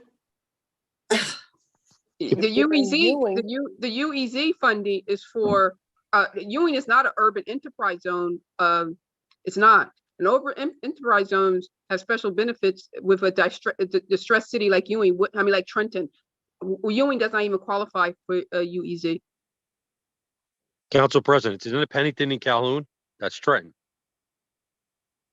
We need to put this up on the map because we need Put it to up make on the sure map. that we're not giving Give me any a second. business in Ewing What's the address? under UEZ because there's UEZ zones. So Mr. Daniels should have been able to say this is in a UEZ zone and then and provided the map with the UEZ zone already etched out. 5 Chelton, Shelton, Chelten. not Shelton. Okay. I was pronouncing it wrong. Shelton. Shelton Way. Okay. Okay. Where we at? Can everybody see this? That's Ewing. That No. is Ewing Township because, yeah, we're West Ingram, New Trent Street. Yeah, that's Ewing. Yeah. That looks like Ewing Calhoun Township. Street and Pennington Avenue. West Ingram. West Ingham Council Avenue. President, that's Trenton. Oh, I don't know. Well, Ingham is. I'm not sure. Google Maps and MapQuest says Trenton. To the top of it is the Family Dollar that's in Trenton. Exactly, it's Trenton. That's Calhoun Street that runs parallel with it. No, but That's across the street, I have relatives that live on Trent Street. That's on Ewing. Yes, That's it Ewing. is. They all go to Ewing High School. They're Ewing. Ingram Avenue, that's Ewing. That's okay. The Boulevard, West Ingham Avenue. But and the second question, Council President, if I may, Mm-mm. is Where is it? Where's the UEZ? Is that the Where's the UEZ zone? UEZ? Where's the UEZ map at? Is it connected to the I thought UEZ was primarily downtown. It's on the Is it- website. yeah, It's is it in the across all UEZ? 4 wards. Is it the UEZ Only zone? certain parts of the wards. It's not all 4 wards in every space. I wish it was all the wards because a lot of businesses in the West Ward would qualify, but they didn't.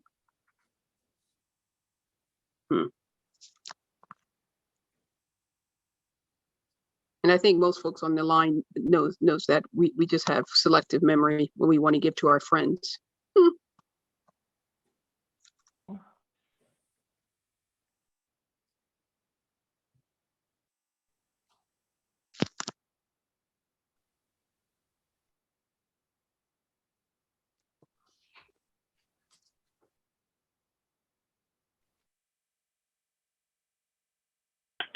Can you scroll that map so we can see above that? Yeah. Yeah, right there. Leave it right there. Yeah. Parkway, Pennington Prospect. Yeah, they're. That's the side I believe that's Ewing Township. Yeah, Yes, that's Ewing Township. Ewing. But yeah, that is Ewing. It's listed on Google Maps and MapQuest as I'll Trenton. tell you what, Mr. Daniels, because I would like to be sure. So why don't we just pull it until we get the maps? Because I don't Yeah. want to vote it down if it's in Trenton. I agree. So It's in Trenton.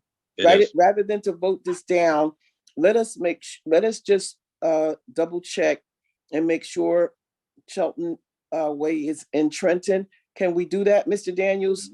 Rather than to vote it down? Madam President, I'm okay with that. Yeah, right. if you could look at the UEZ map and see if that is figured in there. Right, that's what I was gonna do, ask Mr. Daniels to provide the UEZ map, and then that way I'll have the opportunity tomorrow when I go out, I'll go by there too and just look and see exactly where the business is located, because I do not want to turn them down if they are a Trenton business. So Mr. And Cruz, located in the Mr. UEZ. Cruz, will you just remove this until the next docket? Yes. Council President, this is located in the West Ward. And I don't care if it's in the West Ward and they're not in. It's not Ewing. Yeah, Yeah, but it's not in Ewing. It's in West Ward. If it's in the West No. Ward and it's not in the UEZ Excuse zone, me, please, excuse me. then they're not eligible. Excuse me, Mr. Cruz, do you want to move it until we just double check everything? Madam President, yes, I would rather pull it and put it on the next docket for the next meeting. Yes, and then we can all have the information that we need, because I need to see the UEZ map, but I also Yes. want to ride out there and see exactly where Chelton Way is. I'm not familiar with it, so evidently I know that there's no houses there, but I would just like to see where it is, and I would like to see the UEZ map. Madam And President. Council President. No, let Councilwoman Vaughn. Mr. Cruz finish his statement, please. Yeah, Madam President, I have the tax property. It is actually in the city of Trenton. It's block 6905, lot 26, 5 Shelton Way, and it's located in the city of Trenton, and they pay taxes in the city of Trenton. And is it in the UEZ zone, Mr.? That I cannot tell you, but they are in Trenton. Okay, so let us just remove it, and then we'll find out if it's in the UEZ zone, and we'll take it from there. All right, I think that's fair. Okay. So we've item having been pulled, we're moving to 22401. Yeah, we're just pulling it to the next meeting, and Understood. looking at, and then they'll provide a UEZ map for us, and then we'll have the opportunity. All righty, thank you. All right, moving to 22401. Resolution authorizing the payment of $83,000 to the law office of Rainone, Coughlin, and Mincello, LLC, for services rendered for general municipal litigation and other legal matters through a fair and open process in accordance with NJSA 19:44A-20.5 et sec. So move. Second. Any discussion? Take it to the vote. Council President, we voted this down just last meeting. It failed. Why is it back? Yeah, we voted. Yeah, we did. Yeah. I think that Why is it back? This was voted down. I think that they were all together with a different price, and so they brought it back with a different price, and they had rendered the service, and they need to be paid, and that's why this is what they tell us all the time. Okay, go to vote. Ms. Caldwell-Wilson? Yes. Mr. Harrison? Yes. Mr. Mushow? Yes. Ms. Vaughn? No. Ms. Wilkins? Abstain? Noted. Ms. McBride? Yes. Motion carried. Moving to ordinances, first reading, resolution 22-28, bond ordinance and providing for major repairs to the combined sewage pumping station by the sewer utility of the city of Trenton and county of Mercer, state of New Jersey, appropriating $3,500,000 $500,000, therefore, and authorizing the issuance of $3,500,000 of bonds or notes to finance the cost thereof. And take it to the, take it to So the moved. vote. I need a motion. So move. Excuse me, Thank you. Council There's- President. I just need a second. I second it. Second. Okay, noted. Go ahead, discussion. This is the, what is this? Is this another bond or is it an application? No, it's the application for the first bond that we discussed at Oh, length. okay. Okay, The yeah. one that's, Okay. Thank you, Council President. To the vote, Madam President. yes, you may take it to the vote. Ms. Caldwell Wilson, Yes. Mr. Harrison, Yes. Mr. Michelle, Yes. Ms. Vaughn, No.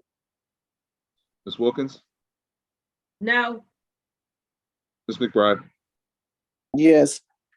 I wanted to say to the councilwoman, you just voted for the bond to go to the first reading to get the information from Yes. Johnson, Correct.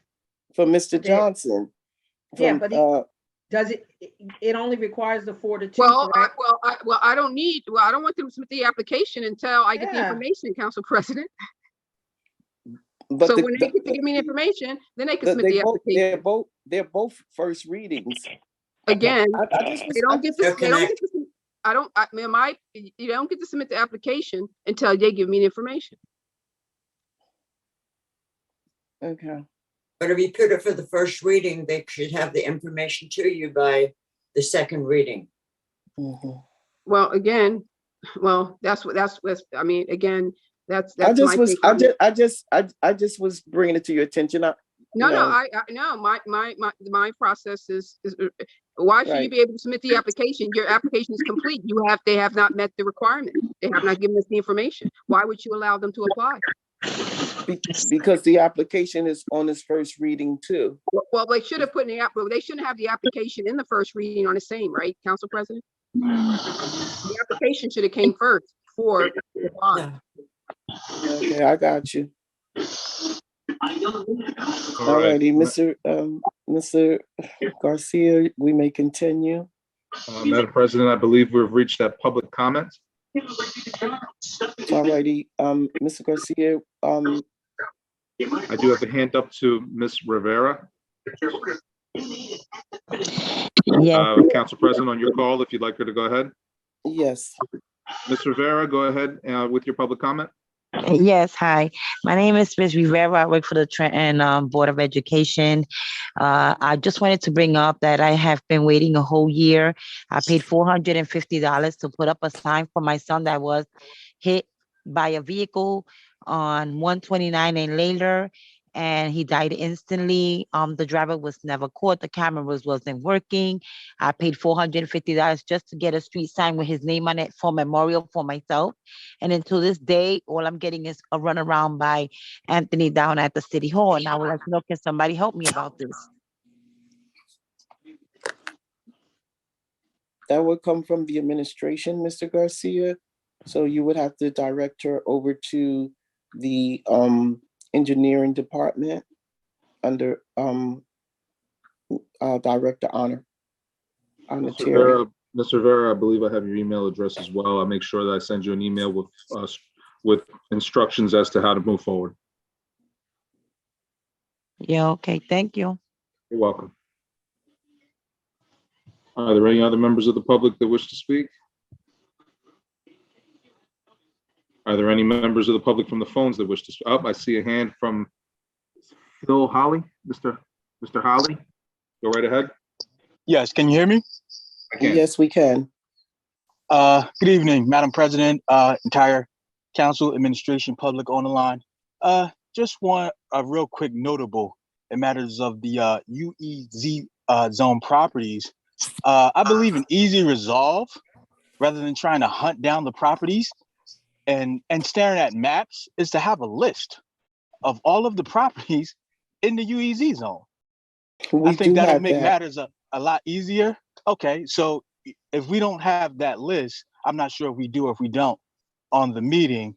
That should be something that we should just be able to bring up right now with the official address that we can look at to determine whether it's in Trenton or not. I don't know if that's something we did, but yeah, that was my only recommendation. Thanks. And thank you. It should have been attached to the paperwork. Thank you. Yes. Okay. You're correct. You're correct. Thank you, Madam President. Yes. Are there any other members of the public that wish to speak? Looking for hands. I'm sorry. Is there anyone on the phones? Are there anybody from the phones that wish to speak? I'm hearing none. All righty. Your call, Madam President. I'd like to make a motion to close public comment. Second. Okay, roll call. Mrs. Caldwell Wilson, Yes. Mr. Harrison, Yes. Mr. Michelle, Yes. Ms. Vaughn, Yes. Ms. Wilkins, Yes. Ms. McBride. Yes. Go ahead, Council President. Civic comment. Mrs. Wilkins, you may start the civic comment this evening. Thank you, Council President. I just want to thank everyone for coming. I'm only doing that because I forgot to the other night. Thank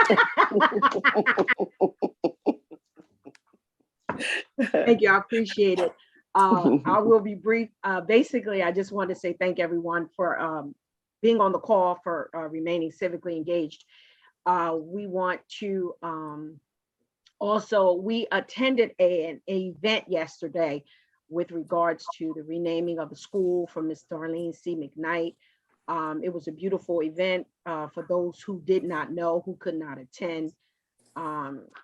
She was one of those that you can label as a laborer of love. She poured a lot into the community. There were a lot of great things said about Miss McKnight. And I just wanted to make mention to that. And also with regards to information that had been circulated today on a Facebook Live with regards to the art funding. In no way is the council against helping the community of the city of Trenton. Our main goal is to make sure that the city of Trenton is taken care of, whether it be in business, whether it's the residents, the taxpayers. But that is our number one goal, to make sure Trenton is taken care of. Trenton is first.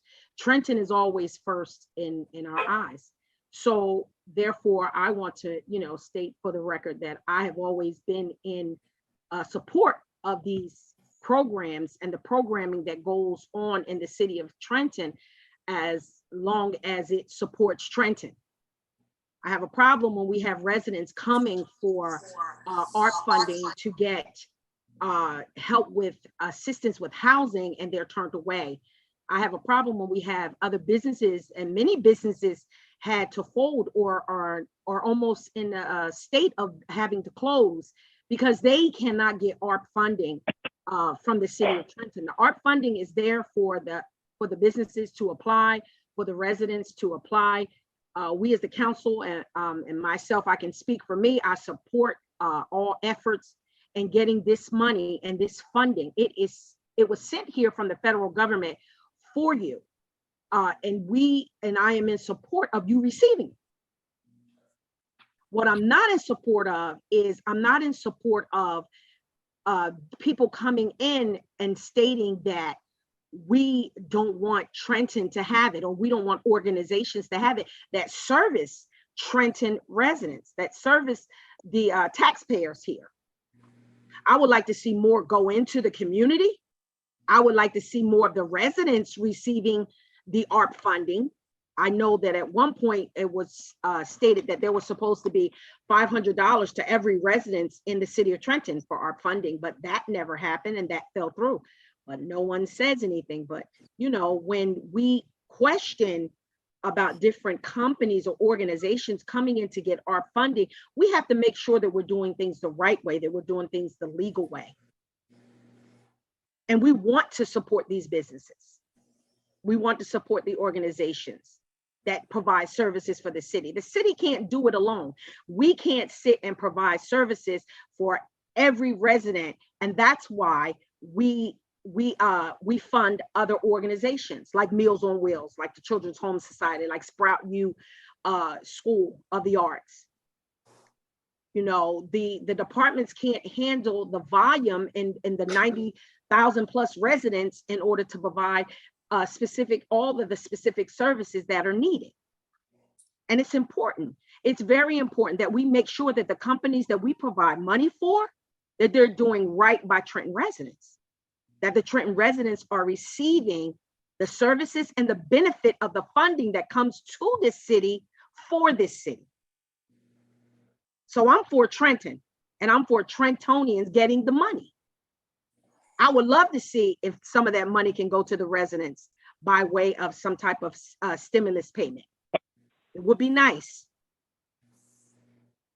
And then hopefully we will be able to do that before all the art funding is spent, because it's being spent very fast and it's going very quickly. The balance, I know we started out with 36.5 in one tranche, the second tranche 36.5, so that's 73 million, but the balance is going down, and it's going down quickly. So we may not be able to afford to do that because all of the money has been spent out.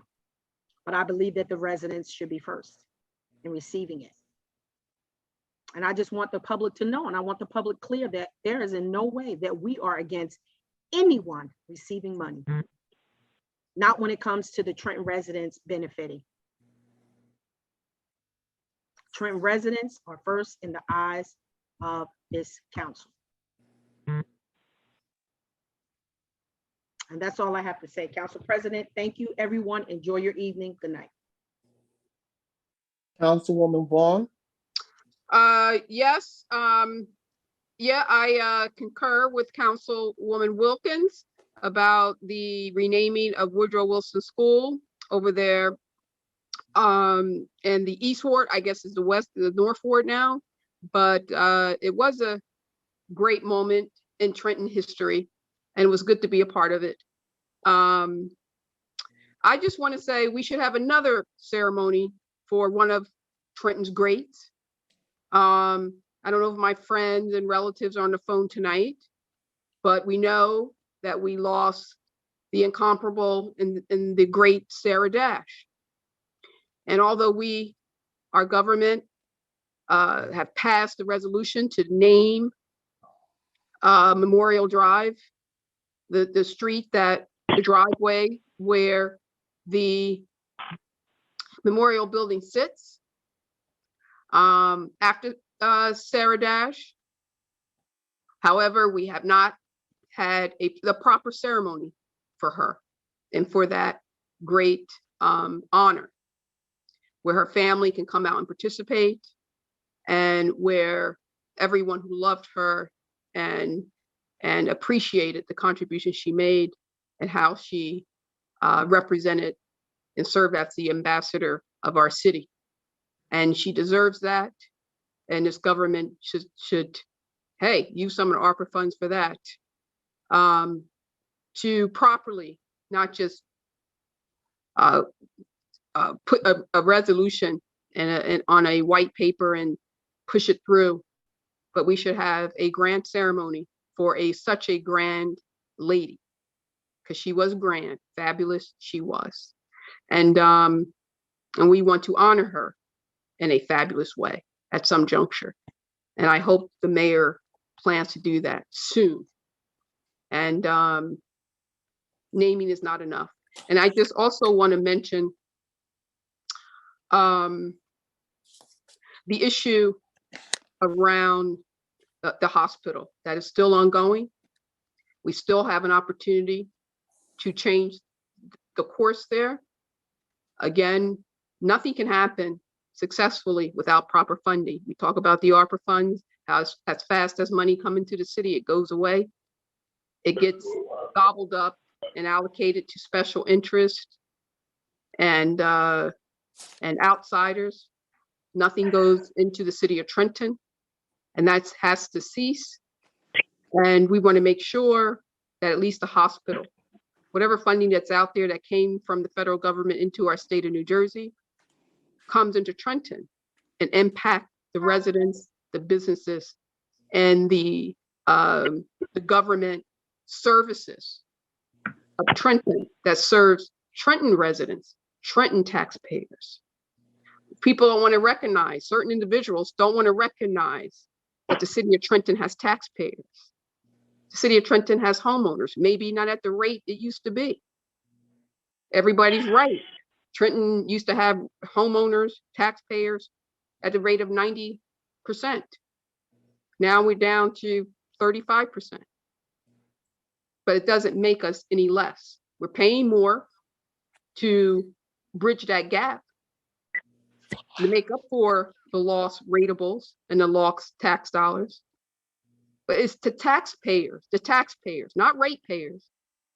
It's the taxpayers that fund municipal services, that back utilities, that pay the debt, the dividend, the coupon on the bonds. Oh, did you? Okay. Are we up to date on everything? Mr. Kaloji? Okay, so, and I just want folks to be clear. When folks try to give you misinformation and disinformation and try to put out the message that Trentonians don't matter and we don't contribute, our businesses don't deserve the funding, our residents don't deserve the funding, that is not true. We model and operate like every other municipality in the state of New Jersey. Hamilton Township has taxpayers, and their taxpayers back their municipal services, their public works department, their HED department, their parks and recreations department. They have their own council, their own mayor. We have our own council, our own mayor. Our taxpayer dollars back fulfill those obligations of debt. Hamilton taxpayers will not and ever pay the debt in the bonds of Trenton Waterworks. Never. It's not the way our government was designed. So they don't get to have the same voice. It's the taxpayers that run this city. It's the taxpayers who make the decisions, not customers. They're ratepayers, they're customers. Yeah, we're ratepayers too. But the real deal is that you're a taxpayer. And that trumps it all. That's the way our country works. It's the taxpayers who gets the last word. It's the taxpayers who makes the decisions. It's the taxpayers who say whether we're going to sell an asset or keep an asset. The ratepayers have no power. A customer, if they're not happy, they can go build their own water utility. They can go and lobby another municipality or private water utility to get services. They don't have to do business with Trenton. Okay, so they have they got a greater tax base than we have. They can generate more of tax revenue than we can. So get their knees off our necks with this manufacture, let's get DEP to try to get something that's not theirs. But the taxpayers in Trenton, we're smarter. We know better than that. And we're not going to tolerate this type of aggression from any customer. So I represent on this council, the city council represents, we're the stewards of taxpayer dollars in our municipality. We have a fiduciary responsibility to ensure that your assets and your taxpayer dollars are managed properly. And there is always questions of whether we're doing a good job or not, but nonetheless, that's what we do every meeting, every resolution that's on that docket, every resolution, every bond. That sewer bond that Mr. Zelensky talks about, that's backed by Trentonians. That's backed by the taxpayers of Trenton, not the ratepayers of Hamilton Township, not the ratepayers of Ewing. It's backed by taxpayer dollars in the city of Trenton, not taxpayer dollars in Hamilton, not taxpayer dollars in Ewing. Taxpayer dollars in Trenton only. So I just want to clarify that. If anybody ever want to have questions about it, you can always call me. Okay. And what we need to do going forward about our utilities, the utilities are important. Every municipality in the state of New Jersey is funded by their utilities. Most municipalities have a parking utility. Most municipalities have a sewer utility. Not all have water utilities, but some do. And certainly not all, very small, have water utilities that have customers like Trenton.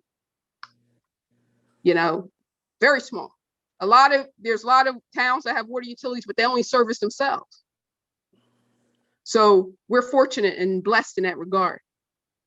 But we better just understand that. So when people come after and try to misrepresent themselves, the sheeps that come in, wolf clothing, we know how to back them up. And I just want to also talk about policing. We got to come up with a safety strategy that we haven't gotten in 4 years. And we got to really, really, really address the gun violence in this city and the safety of our city, in our schools. So we want to just stay focused and keep those prioritized. And I just want to ask, in my last hour, there's residents who are having issues with Trenton Waterworks in the billing. I sent an email out. I'm hoping that the mayor and his aide follow up with Mark Lavenberg to ensure that the rates are not spiking after a certain amount of months. It looked like, some instances over a certain period of time, after 2 or 3 months, it's studied, and all of a sudden residents are seeing an extreme spike. It could be $200, a month, and then all of a sudden it's $1,000. So I sent that over. Hopefully that gets rectified. I'll follow up with it again and get those answers back to those customers who are having that issue or businesses that are having that issue. Perhaps others are having it, but I will show that example so that can get rectified. But other than that, I appreciate everybody coming out, and I just want everybody to stay tuned and be aware of your government and all that we do, how it works, how it operates, what it provides, and who's responsible for providing those services. And most importantly, know that without you, government cannot run. It's the taxpayers that funds every department in your city or your municipality. Thank you, Council President. I yield my time. Councilman Michelle. Nothing at this time. Thank you. Good night. Thank you, Councilman Harrison. I want to state the State Health Planning Board will be holding a public hearing concerning the certificate of need application submitted to the Department of Health by Capital Health Systems. Copy of the application are available for review at the Trenton Free Public Library, New Jersey State Library, and the New Jersey Department of Health. The board invites the public to comment on the application. All wishing to make oral comments to the board are invited to attend the public hearing, which is October the 26th, next week, Wednesday, between 6 and 7 p.m. at Trenton Central High School, 400 Chambers Street in the auditorium. Or you could go on Microsoft Teams, or you could dial in 1-856-338-7074. Conference ID is 925-809-754. Please, like I said, if people are concerned, please, if you either come into public or call in. Thank you so much. Thank you, Councilwoman Caldwell Wilson. Yes, I just have a couple of things I wanted to say. The ceremony at the school yesterday was very heartfelt and recognized a pioneer that has done so much for the children in the city, but specifically at that school. I also had an opportunity to speak to the principal of the school, because in 2010, when it was Stoke School, myself and Councilwoman Holly Ward brought in a landscape architect, and we created a garden for the kids. So they, in cooperation with the school, where they could teach them how to grow vegetables and blah, blah, blah. The garden went to seed, and I spoke to the principal yesterday, and he said they're reactivating it and they're going to be encouraging the community to come and work with the kids in the garden, which is a good thing. So that was a very nice ceremony. As far as the three nonprofits that we gave the funding to tonight, I appreciate all of them. Meals on Wheels. I know this council went to bat for Meals on Wheels several years ago when they did not get a grant and a CDBG grant, and it's very necessary for our homebound residents to have these meals delivered hot and healthy. So I'm grateful to my council members for voting for these tonight. For the Spru University, which was very dear to Sarah Dash's heart. She spent a lot of time there with them. Her sister runs it, so that was an excellent choice. The Children's Home Society, I've always appreciated everything they do for this city. They did a $6 million project to benefit poor families, and Head Start had money for some activities. So they were not asking to double dip, because double dipping is basically taking double money out of the same pot for the same programs. So I appreciate you giving them that additional funding to fill in the gaps, because they can do so much more. They have so many professionals there that know exactly what they're doing, working with the babies, working with the young children. So I thank my council for that. And that's all I have to say tonight. Thank you, everybody, for coming, and have a great evening. Thank you, Councilwoman. Good evening, everyone. This is Councilwoman McBride. And I just have, I would like to thank everyone for coming out. I would like to thank all the directors for being in attendance. I would like to thank Gaffey Cooper for responding to our little crisis, not little, but our situation today. I thank you so much for getting right on that, Ms. Gaffey Cooper. I wanted to bring to the council's attention and to Mr. Onateri. Mr. Onateri had hired a road inspector, and I was so shocked because when he hired the gentleman, we asked Mr. Onateri to produce his credentials, because the civil service had a list, a criteria list, but Mr. Onateri never produced the gentleman's credentials. We asked Mr. Onateri several times for these credentials. They were never produced. So a couple of days ago, I started getting phone calls from the employees and pictures from the employees. Mr. Garcia is out of the office this evening, is the reason why the pictures aren't going up on the screen. But there was a small hole on Cass Street. It was a very small hole. It looked like a manhole, and like it had begun to crack.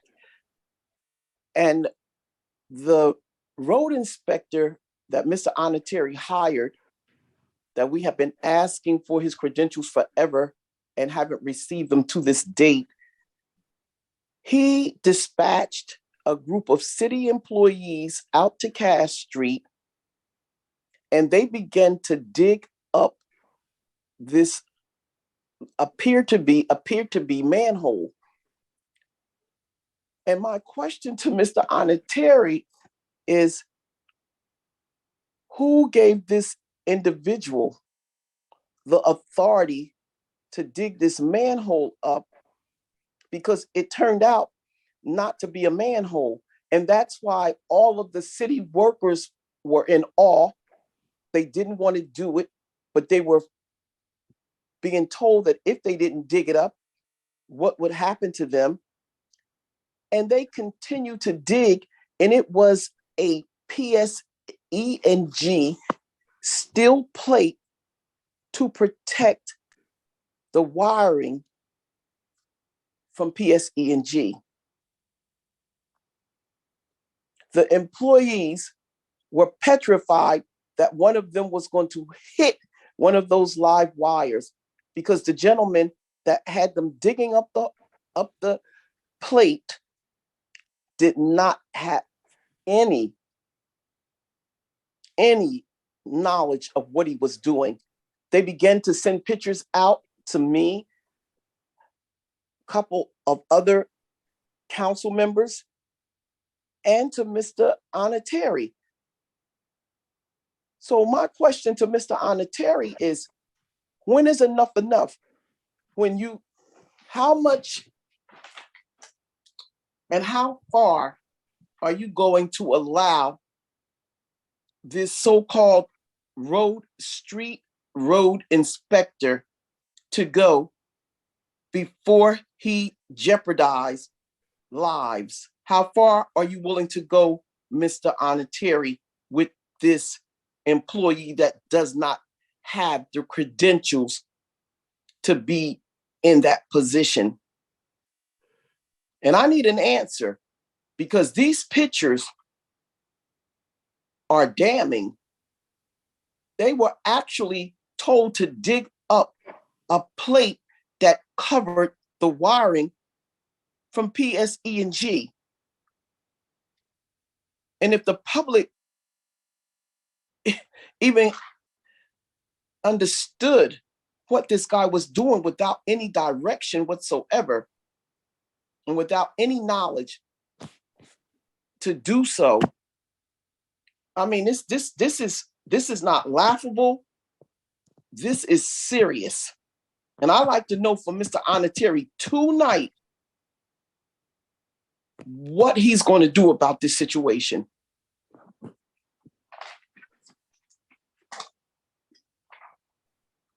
Good evening, Council President. Am I Good allowed evening. Can you hear me? Yes, I can. Okay. First of all, let me explain that I don't know who sent you pictures or anything. I was aware of this hole in the street. Yes, we did what we need to do. When residents complain about holes in the city, first of all, when we saw it, we looked at it, we called water, we called sewer, we were all there. And because when we see a plate hanging out, that is dangerous to vehicles and residents. So when we did, what we did was to try to figure out what hole is there. And the first thing we did, because we saw a plate, and usually sewer and water use plates on the city streets. And when we got there, we called from sewer, they came over there, they look at it, they said it's not theirs, water is not theirs, and we're not going to leave it like that. So we had to cut it to find out what is this plate in the middle of the streets, because it's possible that sewer probably left it there a long time ago, but when we came together to look at it, it wasn't theirs. And once we were able to cut around the plate to see it's a plate, so we went back and covered it up. There is no electricity that is exposed. I don't know who is giving you all this wrong and false information about this particular public works inspector, that somebody is just gung-ho on trying to get another employee fired for absolutely no reason. If they're not doing their job and then trying to point finger at others, it's unbelievable. And for you to buy into what they are telling you without trying to talk to me to find out what is going on about this road. It was a road that we have to take care of before somebody have to sue the city. Mr. Onateri, when the workers themselves began to send those pictures over to me, and not just one worker, because they were refusing to dig that hole because they knew that it was a PSE&G plate there, the road inspector just continuously told them to dig. Now, I don't know where you were when those pictures were coming through, but evidently you weren't on site because they sent the pictures out from the site. So I'm saying to you, you need to get a hold of this, and you need to get a hold of it real quick, Mr. Onitary, because this is alarming by all means. Well, Council President, those people sending you pictures, it's amazing they didn't send it to me or try to call me and say, Director.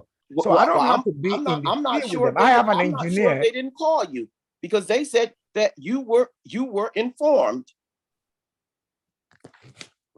So I will be sending the pictures to all of the council members when Mr. Garcia gets back in the office, so they can at least be aware of exactly what took place and the actual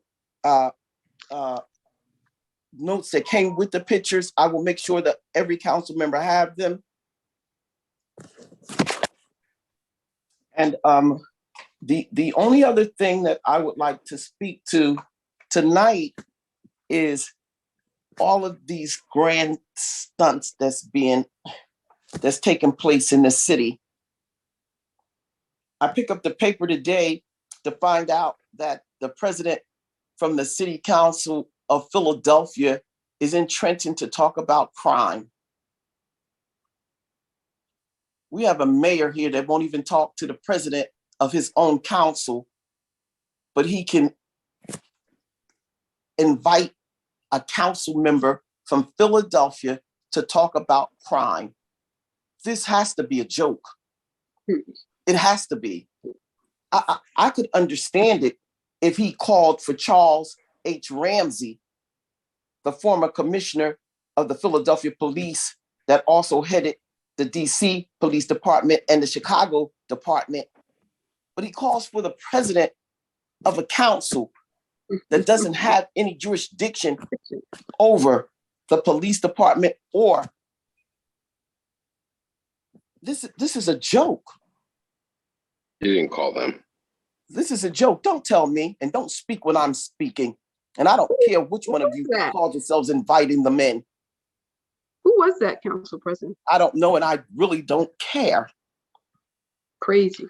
The point is, if you want to get some help with this crime in the city of Trenton, and you see that your police director doesn't have a clue, then you need to call in consultants. You need to call in someone to help, because evidently you don't have a clue and your police director doesn't have one. But don't call in someone that has 430 homicides, and out of that 430, 401 of them are fatalities from shooting fatalities. Come on, give me a break. But you do need some help. You need help. But the help needs to come from a professional consultant, someone that has been over some of the major metropolitan city police departments. And until you can do that, stop this grandstanding and get some real help in here. 2 deaths within 24 hours. The Brooks boy, Daquan Brown, gunned down, shot 17 times in his backyard, right there on Carroll Street. Come on. Stop grandstanding and get something done here, because there are people out there that specializes in this area that you could call. With that being said, I would just again like to thank everyone for coming out. And Mr. Onitary, I think that you need to do your job and get to the bottom of what occurred out there on Cass Street. Thank you all. Mr.